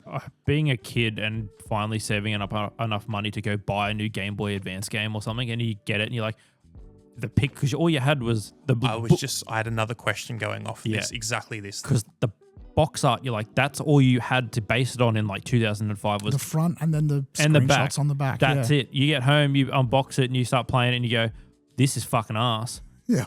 And like the only time I really had money was like Christmas when we're in Queensland visiting family. Yep. So I had $45 or $50 note, and I was like, I'm buying one game. We can't return it because I start playing it on the car ride home.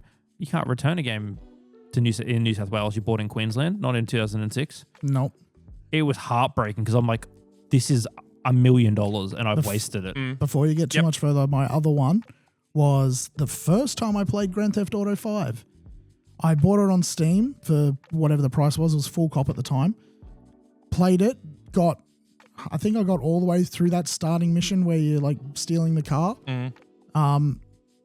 Did not like it, so ended up returning it through Steam's refund policy. Not valid opinion. No. 6 months later, maybe, like seeing all these other people play it and like really enjoying it, I'm like, fine, I'll give it another go. Because I had friends who were like jumping onto the online and saying, you should really join us. Fine, whatever. Ended up buying it, like the physical disc copy, because EB had it for like on sale for I think $27 or something. Have absolute fun with it now. And it's just like, why did this not stick with me the first time I played? I had another answer for that, actually. I'd say Arc Raiders. Yeah, you did. Because I had hours in the beta and the playtest, and then as soon as that game came out, it was like, this is not it. I was like, this is not the same game I played last week. And it was immediately refunded because I bought the big edition in hopes of like, this is it. A new game, we can play with everyone. It's going to be sick. Less than 2 hours, I was like, I'm out. I can't do it. And I waited a month before I got it again. I was like, I gave it another crack, and I've spent hundreds of hours in it since. But that was an instant, there's $110 gone. Yeah. It was just instantly gone. I was like, no, fuck this. I'm getting it back. I want my money back. My other question that formed off of that, and this is a question for the audience and you guys, have you ever bought a game mostly as a kid and you got misled, or you thought it was something else, came home and realized it was something completely different? My example was, I remember going into a game in like 2007 and I picked up this PC game. I was like, this is hectic. It's got like all these wizards and like these guys like fighting on the front. I was like, oh, this is going to be so good. The pictures on the back looked cool. I got home. It was a Warhammer game and it was an RTS. Yeah, and I was like 8 or 9 and I was so disappointed, and that was like the money I'd been saving up for months to get this Warhammer game on PC, and I was like, fuck, I thought it was going to be a fun game type of deal, because I bought Halo before and I was like, this is so cool. I bought it on the computer. I tried. I was so sad. I think I was like almost going to cry level. And that age is a rough one for like strategy games. That's not that is not, no. 10 years too early sort of thing. Yes. Yeah. Maybe even older. I remember after playing through like all like Pokemon Yellow and stuff, and then having Emerald, and then going, cool, I want a new game. What am I buying? Pokemon Mystery Dungeon. I was like, cover art looks cool. The pictures look okay. Not the game I wanted. That and Pokemon Ranger. That's was what I was fucking about to say. Heartbreaking getting that game. I got Mystery Dungeon and all the one on the DS, and I played it enough and liked it enough. It wasn't massive for me, but that initial shock was like, I bought Pokemon Ranger as a kid, and that was saving up for ages. I'm going to play this other Pokemon game. I was so let down. The only thing that did to my DS was ruin it with doing the bloody circles around the screen. That was so devastating. Like, felt so bad. I was not having a ball of it. Like Pokemon, I ended up playing a lot more. I went back to Mystery Dungeon. I really enjoyed it. That first initial shock that this is not just the next mainline game was just, it was devastating. Yep. You just don't know as a kid. No. That's the thing. And you can't justify why you're so upset to your parents, because they're like, you shouldn't have fucking wasted your money in the first place. Why are you crying? Well, you're a kid then, and like, I mean, these days, when I'm about to play a game, I research it. I very rarely go in just blind. But back in the day, that's all you had. It was the cover of the game, which a lot of time was just some it's a big like CG, thing. stylized thing. It wasn't what the game was at all. And then you flip over and there's a couple of photos and you're reading the blurb on the back, which is obviously going to hype up the game. Yeah, it's all marketing. I remember the holiday park we were in when I bought Emerald, and I remember sitting there on my bed for like 3 hours just studying that, because I didn't have my Game Boy with me when I got it, and I'm like, I've got a 4-hour car ride home, and I'm staring at the back of this box saying, this is going to be sick, because I hadn't played a game since I think it was like played a bit of Crystal, and then I played Yellow on like the original like Game Boy, and I was like, this is going to be good. It's color. I still miss when games came with an actual booklet. Yeah. I've said the story before about how I bought Morrowind for the original Xbox, and that came with a proper like massive thick booklet where it was like all the not all the spells, but like all the schools of spellcraft and all the different types of weaponry and all the feats and all the race and everything. Let's be real. I went through that thing cover to cover in the car ride home at least 3 times. Let's be real. You miss that. you would probably not fucking care if a new game had that. You're not going to go through the book and look through it like you were a nowadays. kid. No. Yeah, that's what I mean. Like, it was cool back then for us. It sucks now for kids not having that. But yeah, I mean, half the games are just a fucking code in a box now. That's not even a physical disc. Yeah, or you're not physical wrong. cartridge or whatever. It's a license to download the game. Yeah, licensed to I kill. had a Game Boy Advance game. You probably had it because it seemed that everyone had this somehow. Pitfall: The Mayan Adventure. No. Apparently, it was like a Super Nintendo game, and then it got ported forward onto the Game Boy Advance, and then onto something else. I think you mistake me for having bad Game Boy games. I only had good Game Boy games. Because you Didn't you returned all just the others. talk about you had a bad Game Boy game like a second ago? Yeah, DS game, but yeah. But yeah, it was a game. It wasn't my kind of game. I don't remember how we got it, whether like it was bought for me as a Christmas present or something. Yeah, I don't remember how I it got was just- James Pond. I know I have it, but I've got it there somehow. Yeah. That's another one that's very, very meh. Yes. And I don't understand how it's made so many sequels. Yeah, I never knew much about James Pond, and then I keep seeing stuff in the last like 2 years about it. It's like Bubsy. Yeah. Why the fuck does Bubsy keep getting people are making sequels just because, oh, this was a terrible Yeah, game. and Let's Gex. make another one. Oh, yeah, Gex Trilogy just got a remaster or like a re-release or Who something. was playing fucking Gex? I don't know. I played the closest thing I played to those. I played a bit of Croc as a kid. Croc is a whole different ballgame though. Yeah. Croc is fucking hectic. Yeah. They released the original Legend of the Gobos on PS5. Yeah, no. It's the remaster thing. It's on, it's on PC as well. Yeah, I fucking had the original. Like I had that on our dad's 98 machine. That was fucking sick. My school computers had Croc on it, Legend of the Gobos. And that was like, this is when I'm in kindergarten, and I remember going to the library. It'll be on the computers there. And it was, you had to write your name down like a month in advance to get a slot to play it in the library. And then it was like, oh yeah, this is the computer that's got Croc on it. All the rest of them had like an I Spy game on it.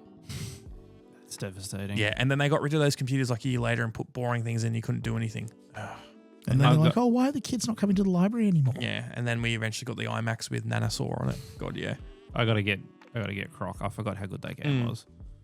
Another like game from childhood that I played a little bit, but like it's like not that common, but I know heaps of people got really fond memories of, was Marble Blast Ultra and Marble Blast Gold. Do you ever play the Marble Blast I know games? the name, but I can't I know the picture name what too. It's I- where it's your like, it's sort of like similar idea to like Monkey Ball, where you're like a marble I'm going on a picturing the right- course. It was a really cool game. Was it a 2D or 3D game? 3D. Oh, actually, I remember like Is it fake 3D? marble game that was nah, real 2D, 3D. but Nah, yeah, this is real okay. 3D. Petition, everyone in the audience, you guys need to get a part of this. Please, can they make a Peggle 3? Oh, Peggle yes. is so good. I played the fuck out of Peggle. Peggle 2 I didn't play as much just because I didn't have Xbox One at the time. But Peggle is so good. I've maxed out the mobile game. Like I've done Yep. like all 400 levels of Yep. Peggle Blast or whatever the fuck it's called, and there's no other good Please, games. was it PopCap? The people who do Yes. Plants vs Zombies. Please give us another Pebble. Yeah, Peggle Blast. Peggle. I've got Peggle and Bejeweled 3 on Origin because they did some PopCap pack or something. And I don't remember how what I bought them with, but it was like, oh, Bejeweled 3. It was fun. Peggle, fuck me, I sunk some hours into that. Peggle is so good. And I follow this Instagram account where every day just post Peggle memes, and it's the best thing ever. But please, everyone, we need to start a petition. Peggle 3 now. Yep. That would be so good on a folding phone. I just had a look down. I went on to the last level and I've maxed stars out, and he goes, hey, did you know it's free to keep replaying levels? And it's just like, yeah, there's so many ways you can earn achievements. Check them out. There's just nothing else. Yeah. It's just, and I've been trying to finish this game for years, and I finished it like a year and a half ago on a flight. And I was like, hectic, where's the next one? Nothing. No. Yep. There's been no movement since like 2013. And I was like, Yeah, Is no, PopCap even a company anymore? surely Plants vs Zombies was big. Like they had the Garden Warfare games, but they didn't do that. Did they also get Angry Birds? Did PopCap No, get that Angry Birds? was like I can Revelio. picture or something, I can or picture the something like that. logo. I think it is Yeah, no. Revelio. Yeah, although like that was Peggle was the goat. Bring back that game where you're the bird and you go up and down the. We've still got to have a Tiny Wings. Yeah, we've still got to have a mobile game Yeah, episode. yeah, we'll talk about that. Yeah. We'll wait till you're back. I'll have plenty of I flight think time that to. I think that will be good on a 5-man, Yeah. a 5 guys, maybe even a six people one. We'll see. We'll see how we go. Like the Oscars roundtable, but Yeah, but safe point. like legit cool things. We just put a 360 camera in there and just all sit around it evenly. Yeah, just get this to keep doing spins. Last little topic I wanted to talk about is Ben brought this up. It was a question: is gaming a male hobby? To be fair, I pulled this from Twitter again, so Yep. it's based on a YouTube video someone made, and it was very prominent about is gaming a male hobby. Apparently, the studies say that it's roughly 50-50, but I don't believe it's 50-50. I mean, depending on what you count as gaming, I guess. I feel like it's definitely 60-40, more male heavily dominated. I think it's probably 30-70, maybe even 20-80. Like No, I don't think legitimately. it's that low. No. I think 10, 15 years ago, Brock's just died. Yeah. I think 10, 15 years ago, 80-20 definitely sounds like a more believable number. I definitely think since, I'd say probably last gen consoles, that it's definitely picked up a lot more as a... It definitely has. It's definitely started to even out more. With the Switch coming into popularity, Yes. it's definitely popped up to more of a female... Yep, you are correct. Yes. Yep. The only the only hurts so thing much. I sort of think is, especially growing up, but still now, is I feel like it is uncommon to find a guy I know who doesn't play games in some capacity. Yeah, or at least has played games consistently at some point in their life. Like, I would say basically every single male we work with plays games. Yeah, even the managers play games. Yep. And then you look at, there's a lot of females I know where it's in the minority, the ones who play games. It's very rare to find. Not very rare, but like Definitely less outside, it's common. out of like work and things like that. It's not that common to find chicks I that I know think- that play I think games. And they males- don't, if they themselves, I don't think they explicitly say when they are. For example, story, I said this a few weeks ago, but my girlfriend, Lizard, she found out recently that one of her friends is super into Skyrim. Had no clue. Been friends with her for years. Lizard also is super into Skyrim, and that's like a shared hobby and interest they had. They just never knew because they never talked about it. Where I think gaming in the male space is probably maybe a bit more accepted to talk about and Yeah. mainstream, I guess you could say. There's a guy that comes into work every so often. I grew up, I mean, I've known him and his brother since like preschool sort of era. Haven't talked to him. I haven't seen him consistently. I see him like maybe 3 or 4 times a year, like normally at like random public holiday drinking events at pubs and stuff. And then he comes into work every now and again. Normal, like small talk when we first meet. Then he goes, "What games you playing?" Then we're chatting for 15 minutes. Yep. He's like, "Oh yeah, we've got all the boys back on Destiny. We're doing this. Yep. We're playing Arc Raiders." And then it's just cool. Chat for half an hour. He buys his trading cards and then fucks off. And then same thing. 6 months he'll come in later and we'll have another chat and it'd be like, "What are you playing?" Yep, that's the big thing. And it's just, you go, "Oh, there's nothing to talk about. Games." Yeah. And it's just a whole other window opens up. It's basically what Tom said. I think males are far more vocal about Yeah. what games they're playing. Girls just, I don't know. Some of them are vocal about it. Like I'm quickly running through my mind, my friend group, and it's a roughly 50-50 you split. I will say you are, I think you're in the minority of friend Yeah, groups I in mean, that. this is heavily dependent on your friend group. There's Yes. no minorities in those friend groups. How dare you? I think it's the same with women and gaming and men and reading. Yeah. No, I feel that's like actually a good comparison. I would say, like, I've read some books. Brock, you read a lot of books. Tom has read books. Not many. Not many. That's why I said Andy Griffiths, Paul Jennings. the goats. Yeah, I've read a few. K-Zone. Yeah. Oh, don't. Delta I had that. Quest. No, Yeah. Mum read me a little bit of Delta Warcross, but I could never. I like the shiny cover. I was big on the Skullduggery Pleasant books. Yes, they were I've got good. all them. I think I read the first 2 and then I just had the other ones because I had to look cool with the set. I read Captain Underpants. Actually, if you count it, I read a lot of manga back in the day, like a lot. We're not. No, I'm kidding. We are counting. What are the other one? Diary of a Wimpy Kid. Yeah, I They never were got good. into it. I didn't like the cartoons on the front. They were good. And the Mad magazines were also kind of hectic. I definitely feel women are more prominent about and vocal about the books they are reading. Yep. Which, I mean, I think that's a very good comparison, actually. Yeah. because there's definitely, Brock and I have talked about books every now and again, but like it's not anywhere near as consistent as we talk about games. hence No, not even 92 close. episodes of gaming podcast. Well, the problem with a book is it's completely narrative, and you need people who have also experienced that to be able to comment on it and talk about it without spoiling it. I still think there's something with a book you like. People go, oh yeah, you just sit back and you aren't engaged with the story. You're just having it narrated to you. It's the same as a movie. And it's like, yeah, but a movie's different because a book will describe a character, but you still have your own sort of headcanon of what a character looks like and sounds like. You said the game word. A movie takes all of that away from you and it's like, hey, here's how the story's working. Here's exactly how this character sounds. This is how the director or writer wanted you to picture this character. Whereas if it's your own thing, you could have two people read the same book. Their main versions of the main character could be completely fucking different. Oh, 100%. Yeah, which I think with gaming, you could give the same people one game and they could play it 15 different ways and everyone's story is completely different. Yep. So there's more to talk about. Depending on the game, obviously, but yes. I was thinking Skyrim as an example. Anything where you have like choice to that extent. Yeah, I'm thinking more like a game like Crash Bandicoot or Spyro, games which are somewhat, well, Crash Bandicoot's very linear.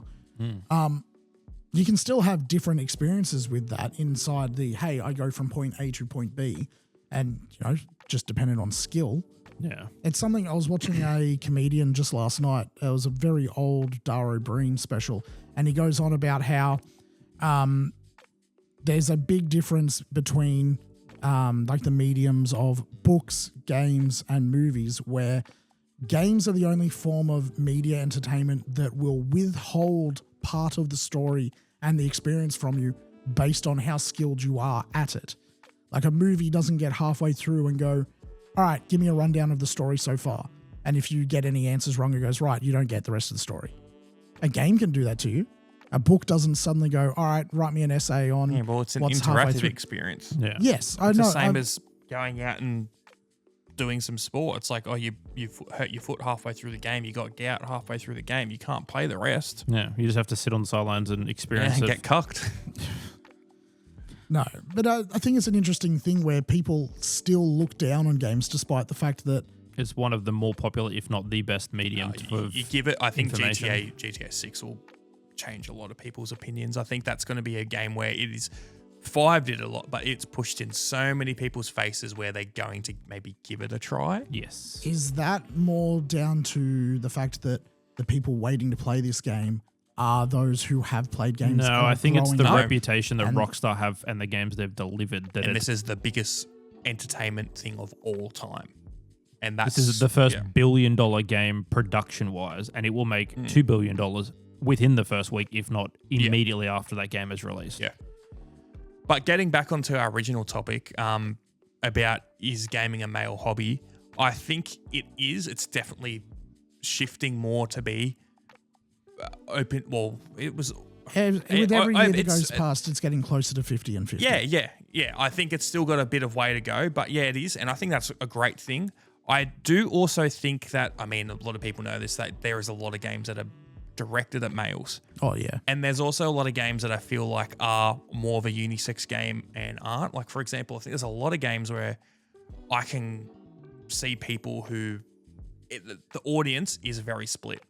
Like, for example, a big one is Skyrim. I was talking about before. Like, I know so many chicks that have played Skyrim. So many guys. Like, it's I was going to say Peggle. Different very, game. very different. But mobile gaming is its own bracket of conversation. And then there's also games like, for example, I like it, but I feel like I've heard a lot more girls talk about Stardew Valley. I think it's a great game. Yeah, that's fair. Yeah, and also the big one, The Sims. Sims, yes. Yeah, I like The Sims, but also I like SimCity more because destruction. Yeah, different then. Yeah. Like there is a lot of games where I'll be like way more dependent on one gender than the other as like the demographic for it. And I think it just happens to be a lot of those bigger games like COD and things like that. I don't think they're as male centric as a lot of other games, but they definitely are.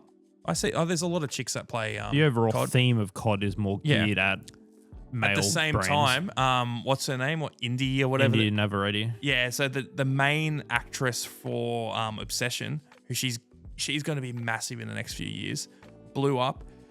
she used to be a Twitch streamer playing COD, and she is cracked at the game. Oh, really? Yeah, she was she's going very, very around good. pumping people. I remember it popped up when because I watched Superman and Lois a few years ago. She's obviously one of the side characters in that. It popped up while I was watching Superman. I was like, oh, yeah, she streams on Twitch. I was like, oh, interesting. And it's just she's ridiculous. Like, She's really good at the game. Yeah. Then she's also fucking unbelievable actress. Yes, Very good actress. very good performance. Yeah. But yeah, I mean, like, you give it time, and I think the medium of gaming will be a lot more inclusive of males and females. There is so much sexism in the industry. People who are like, just leave it. There's so many people who are extremely dismissive of any female influence. Yeah. And it's like, fucking grow up. Yeah. Like, grow up. Like, I mean, the whole God of War Leifei thing or whatever they're doing at the come moment. It's on, like, man. they're like, Who oh, cares? it's not God of War. He's not in it. It's like, well, also, he's the Ghost of Sparta for all the God of War games. So, like, it's technically not the God of War till he kills the God of War. So, like, it's... Yeah, I mean, he does that in the first game. Yeah. But it is one of those things where, I mean, with that, it's like, come on, they're going to make a good story. Like, it's not... Yeah, the last two Just games 'cause there's- haven't been bad. Just Like, it's not because gonna there's be a bad 'cause it's female woman. in a game or in, like, the narrative doesn't mean it's going to be bad. And I hate people who are just straight away dismissive. Oh, this is woke bullshit. This is woke shit, blah, blah, blah. There's times where they push...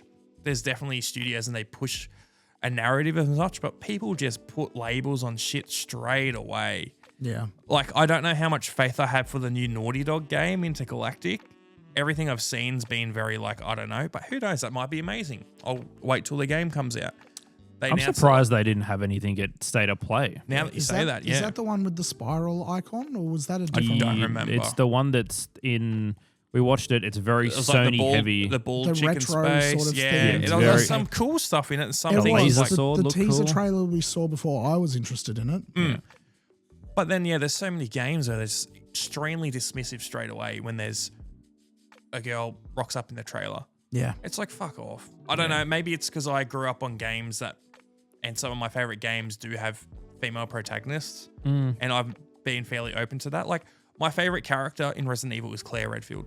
One of my favorite games in that series is Code Veronica, which get ready for Resident Evil Veronica. I mean, look how popular the Horizon Zero Dawn and Forbidden West. They're very popular games, have a female lead Hang character. on. So I love those games. My issue with those games is Aloy is a boring character. Yeah, that is what I hear almost all the No time. issue that she's a woman at all. She's just poorly written. Boring dog shit character. Tomb Raider games, they keep getting remade. That's why, because she's a great character. Yeah. And it doesn't hurt that she's attractive, and that's what got her attention in the first place. But they've built on those, and they're fantastic games. Yes, exactly. See, I don't see any difference between, like, if you remove them entirely from their games and put Lara Croft and Aloy, whatever the fuck her last name is, Well, there you go. Metal. put them like side by side and go, cool. What, other than physical looks, what characteristics do these two characters have to set them apart? I mean, are we taking into effect everything they've said or done in a video game? Or are we talking about the overall If you're just talking character? about character design, I mean, like, they're very different settings. Of course, one's going to be a bit more eccentric. One literally has robot parts on them, as like Yeah, and as the other- armor and Physical looks are irrelevant. The other ones that, well, then what are you judging off? If you're only going off the looks of the character, but not the looks of the she's character. what, a billionaire, smart, like has like Archaeologist, gymnast, gymnast, good with guns. Like what are we basing this off here? Because it's like Because everything I've ever heard, I mean, because if you swap those two physical, like if you swap the performances from game 1 to 2, like you go from Tomb Raider to Horizon Zero Dawn, I still guarantee you that Horizon Zero Dawn will be a better game because of the game was already fantastic. You add better writing and character onto that, it's going to be a better game. what I was leading to was a lot of the stuff I've seen in terms of, hey, this is a bad character. Not from you guys, but this is more just we'll call them some sections of the internet, is that Aloy's a bad character because, she's given all this stuff. She's basically a Mary Sue. Everything you said I haven't about heard that since episode 7. Yeah. everything you've said about Lara Croft just then is all the sort of stuff that, like, I know that they're parts of her character and she's got a lot more of other stuff, but it's a similar sort of thing where it's like, cool, why is Lara Croft not a Mary Sue? Because, hey, she's a billionaire and she's an archaeologist and she's got all this stuff and blah, blah, blah. It's like, That wasn't the question though originally. I know that's not the question. That's why I said the this question is what was I'm leading to. Yeah, it's because the Lara Croft Tomb Raider is a well-written character. Aloy is not. I really like the gameplay of the Horizon games. Yeah, they're fantastic. The Horizon games play better than Tomb Raider. There's no question there. Yeah, but they're smoother. The combat's fluid. It's a great game. The exploring is hectic. So is all the killing the robots and like dinosaurs and whatever the fuck they are. She's not a well-written character. That has nothing to do with her looks or appearance. I never had that feeling. I thought she was like a well-designed, well-written We're not talking character, about design. We're talking about well-written character. which is, I said well-designed, well-written. Yeah, well, either way. In that context, could be another thing. Yeah, but Okay, but even enough. then, like she just seems she's fucking boring. Exactly. She's not interesting in cutscenes. All the lines of dialogue are just like, haha. Like no one cares. Like there's not that the content in Tomb Raider is thought-provoking, but it's at least interesting. And then like, because half of the game she's by herself talking to the fucking earpiece man. If it's not a well-written character and that's not entertaining, the game is also not entertaining. Yeah, like I wanted to see the story of, like, for example, that first one that came out. Well, not first Tomb Raider game, but the first of the remakes or the Crystal Dynamic 2016 ones, yeah. Yeah. I was earlier than that. It was on the 360. Yeah, and I'm thinking of the other one. Yeah, it was like 2012 or 13 or whatever. But with that game, it's like it was a cool story. It was how she became the Tomb Raider. Yeah. And it was a good evolution. And I mean, there was that first like early 2010s Tomb Raider game was just gore porn. Some of those deaths, they did not need to be that extreme. I remember being in an EB Games, picking it up, and I remember being like, hectic, I'm very keen for this because like I had played Legend Anniversary Underworld like to death. And I was like, hectic. Then the kid in front of me wanted it, and the guy at EB Games was like, hey, just letting you know, there is a QTE in this game. The mum's like, what's that? They went through the whole quick time event thing. It was like, if you fuck it up, she gets impaled on a stick in a flowing river. And it's not like she gets impaled and died. It's like, you see it go through her chest and like, it's like a whole thing. And he goes, the kid's like, yeah, that's fine. And the mum's like, okay, you're not getting it. Like, it was like that. It is very gore fest, which, yes, I mean, builds into a stronger character in the other games, sure. But also that showed it's a different story of the origin of her. And it was it's a well-written game. Hence why there's 3 sequels. I think specifically picking Aloy was a bad one there because she's just, I don't think it's a very good character. No. And I don't think I think that's why those games do get shit for that. It's because of her. There are so many other games with great female protagonists. Yeah. Like she's in the first game when she's learning all the things and she's an outcast and all that sort of stuff. If she's an outcast, then like you meant to play the whole game. So you got to make her likable because otherwise I don't give a flying fuck what happens. I just want to shoot the big dinosaurs. Because like that whole entry part with whatever his name is, Rook or Rock or whatever the fuck it is with the father figure and all that, since she's the outcast, you're supposed to feel for that character because she's an outcast. I did not give a flying fuck about any of it because it just wasn't interesting. What I will say is you guys are the only ones where I've heard like critique. We'll stick on Aloy specifically. You guys are the only ones I've heard critique Aloy as a badly written character because of the way she's actually written. Everything else I've ever seen about, this is a bad character, is literally down to the way she looks. I don't give a flying fuck. Oh, people give a shit. Like, people say, she looks dumpy and like, blah, blah. It's like, yeah, whatever. That's not, yeah. I don't care about that. It's because, and I have heard the same things. She's just fucking boring. Yeah. It's the same with people like getting annoyed about movies and people gender swapping characters because it's like, you just want to make a woman. And it's like, we don't need gender swapped roles in movies or whatever. We need well written stories for women. Yeah. It's not it's not nothing to do with, we're making this character male or female because it's just what we want to do. It's like, you don't have to do that. If you just give us well-written stories, like the Captain Marvel movie, not a great received movie because it was kind of very girl power in your face and like, I have no problem with that. Wasn't because was so much other agenda to it, it took away for the main part of the movie, which was cool space, like a security lady sort of thing. It wasn't like that. It was just like, hey, I'm a woman, I'm better, and I'm stronger, I can do all this. And it's like, that was the focus. If they just made a well-written story with Brie Larson as Captain Marvel, it would have been done miles better in the box office. Yeah. It just wasn't.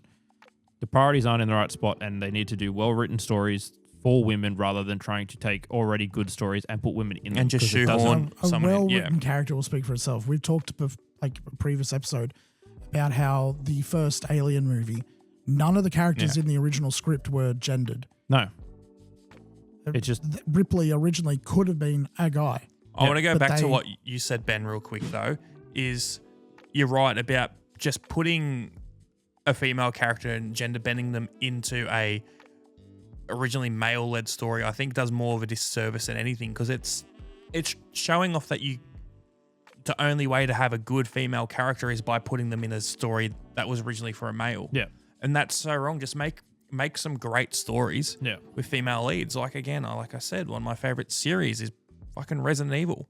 And there is there's actually multiple, but two main female characters in those games that are fan favorites and people fucking love them. Yeah. That being Claire and Jill. And that's going back to the 90s that they originally were there. And then, like, there's so many other series where you just need to have just good writing. I mean, there's times where it's stupid. Like, I mean, in Metal Gear, there's female characters that are great, but they sexualize them. I will say, in Metal Gear, I think that it gets a pass because Kojima will show as many tit shots as he will show crotch shots and naked men and stuff like that in those games. But that is the massive minority He's an there. You don't exception. see that with other games. Yeah. He's a silly Billy, that one. You just need to make some good female-led stories. It's not that difficult. Like, And you don't need to like shove in your face, but also shouldn't be hiding the fact as much as well. I mean, No. like, I like Samus, but it feels like it's also a bit Samus of didn't a lot of the have time. to be a woman. Yeah. No. It's like, it's Again, just- original which is thing, good the they've dev done that. Didn't find out that she was a woman until the very end of the game. It's good they did that, but it's also a bit of Gordon Freeman-esque with some of the games. She doesn't say anything, doesn't do anything. Yeah. And it's just like, robo suit type of deal. And you don't have to push, oh, look, I'm a woman, blah, blah, blah. But It could be literally anyone under the helmet. yeah, Yes. exactly. So it's like at times like that, it can be like a bit of a cop out, being like, oh, look at all these Yeah. women-led games. And then also games where you can create a character and pick between male, female. I don't count that as well. We need ones where it's proper. Yeah. Like, I mean, they developed. tried, like, when they rebooted the Ocean series, like the movies, but they did Ocean's 8 and it was based on his sister. Everyone thought that movie was going to be arse. It wasn't great, but I don't think that was entirely down to it being all women. That movie was great because they were all individual characters and they actually worked well like the original Ocean's 11 cast, not from like the 60s or whatever, but the Brad Pitt and George Clooney ones, they were great. There's other movies like where Charlize Theron, like in Fury Road, absolutely fucking kills it. Great written character. That's great, Fury Road, because it's not let's do Mad Max but a girl. It's let's have a good character, female character in that universe. Yes. Where I think with Ocean's 8, the problem with that was it feels like, okay, Very perceptive as, hey, we see what you're doing, we don't like it. let's just do it as woman. Yeah. And it feels like just make it a different, don't have it anything to do with Oceans. I know most of that's marketing and just getting people in, but have it as a new original concept and it's a bunch of women. Do they break into a vault with that one as well? They or? robbed the Met Gala. Okay. I enjoy the movie. It's a good movie because it's Sandra Bullock is his sister, and then they tie in with like other characters from the original. Yeah. Which it works well. It's just when you go, hey, we're redoing Oceans, women. It's like everyone you see that and everyone's It's like, same with Ghostbusters. I was just thinking that. that was a horrible movie. That was such a bad decision, man. Chris So Hemsworth bad. is the hot assistant that's just eye candy and is stupid. I mean, come on. yeah. I haven't even seen that movie, but I know that everyone hates it. I paid and to watch that movie. The people that actually will talk about it are just like, these are badly written characters. And the actresses in that movie are all comedians and very, very funny. They're not good in that movie, Well, though. I forget, a couple of them were really arrogant when I was coming out, acting like it was like you're terrible if you don't like this, blah blah. And It then was the Melissa other two, McCarthy and the and- other two were fine, and they were like, hey, if you like it, you like it. If you don't, you don't. From memory, I could be wrong. I'm going to have a look at this because there was one, which is it's not even popping up in, there's like 6 movies here and it's not in that one. I know people talk shit on it, but another game that came out recently that I thought was good having a female lead was Ghost of Yotei. Yeah. I really enjoyed that. And I thought it was done well. I know that there's problems with that game. And I think the actress who... The actress did not help that No, situation. she didn't. She really didn't. But it was a decent game. And like the story was cool and I enjoyed it. But yeah, we just need more of it in just Which I'm media in general. hoping Intergalactic or whatever the heck it's called Yes. should be cool. The 'cause, problem is, I think I've seen only a little bit, but I think the actress for that is also doing going the same route as what the chick from Yote did. Yeah, she's been in a couple things. I don't remember her name. She was in a movie recently, and then she was also in a TV show on Netflix. I think it was the Sabrina show. She was fine in that. Like, she played a great character. But yeah, I think if you get a bit too big for your boots too quickly, and the game's not even out yet, I think that can ruin the perception of the game before it's even out. People have experienced it. Well, this is going to be our longest episode with this. Not So even close. yeah, it is. Yes, it is. Didn't we have a 2:45 one? No, Okay. there would be ones where you're probably going for 2:45 because you hit your toe or something. Before you say your thing, Ben, what is our Brock cough counter at? And add one more because you just did one then. Let's have a look. I have it here in my notes. We are currently at total of 5, 10, 14 coughs. 14 coughs, 15 if we had that one No, there. that was me adding the fifth one. So 14 coughs this episode. So he's nearly dead. good job to me for having to try and edit them out if I find them and they're too loud. I probably won't though because I don't get paid to do this. Maybe soon. Maybe soon. Hopefully soon. Thank you. We have made our YouTube AdSense account. But But been Brock, 2 years. But Brock, what do you have to say, bro? We will save it there. All right. See yous. What Bye. the doctor says when they cuts his Bye. foot off.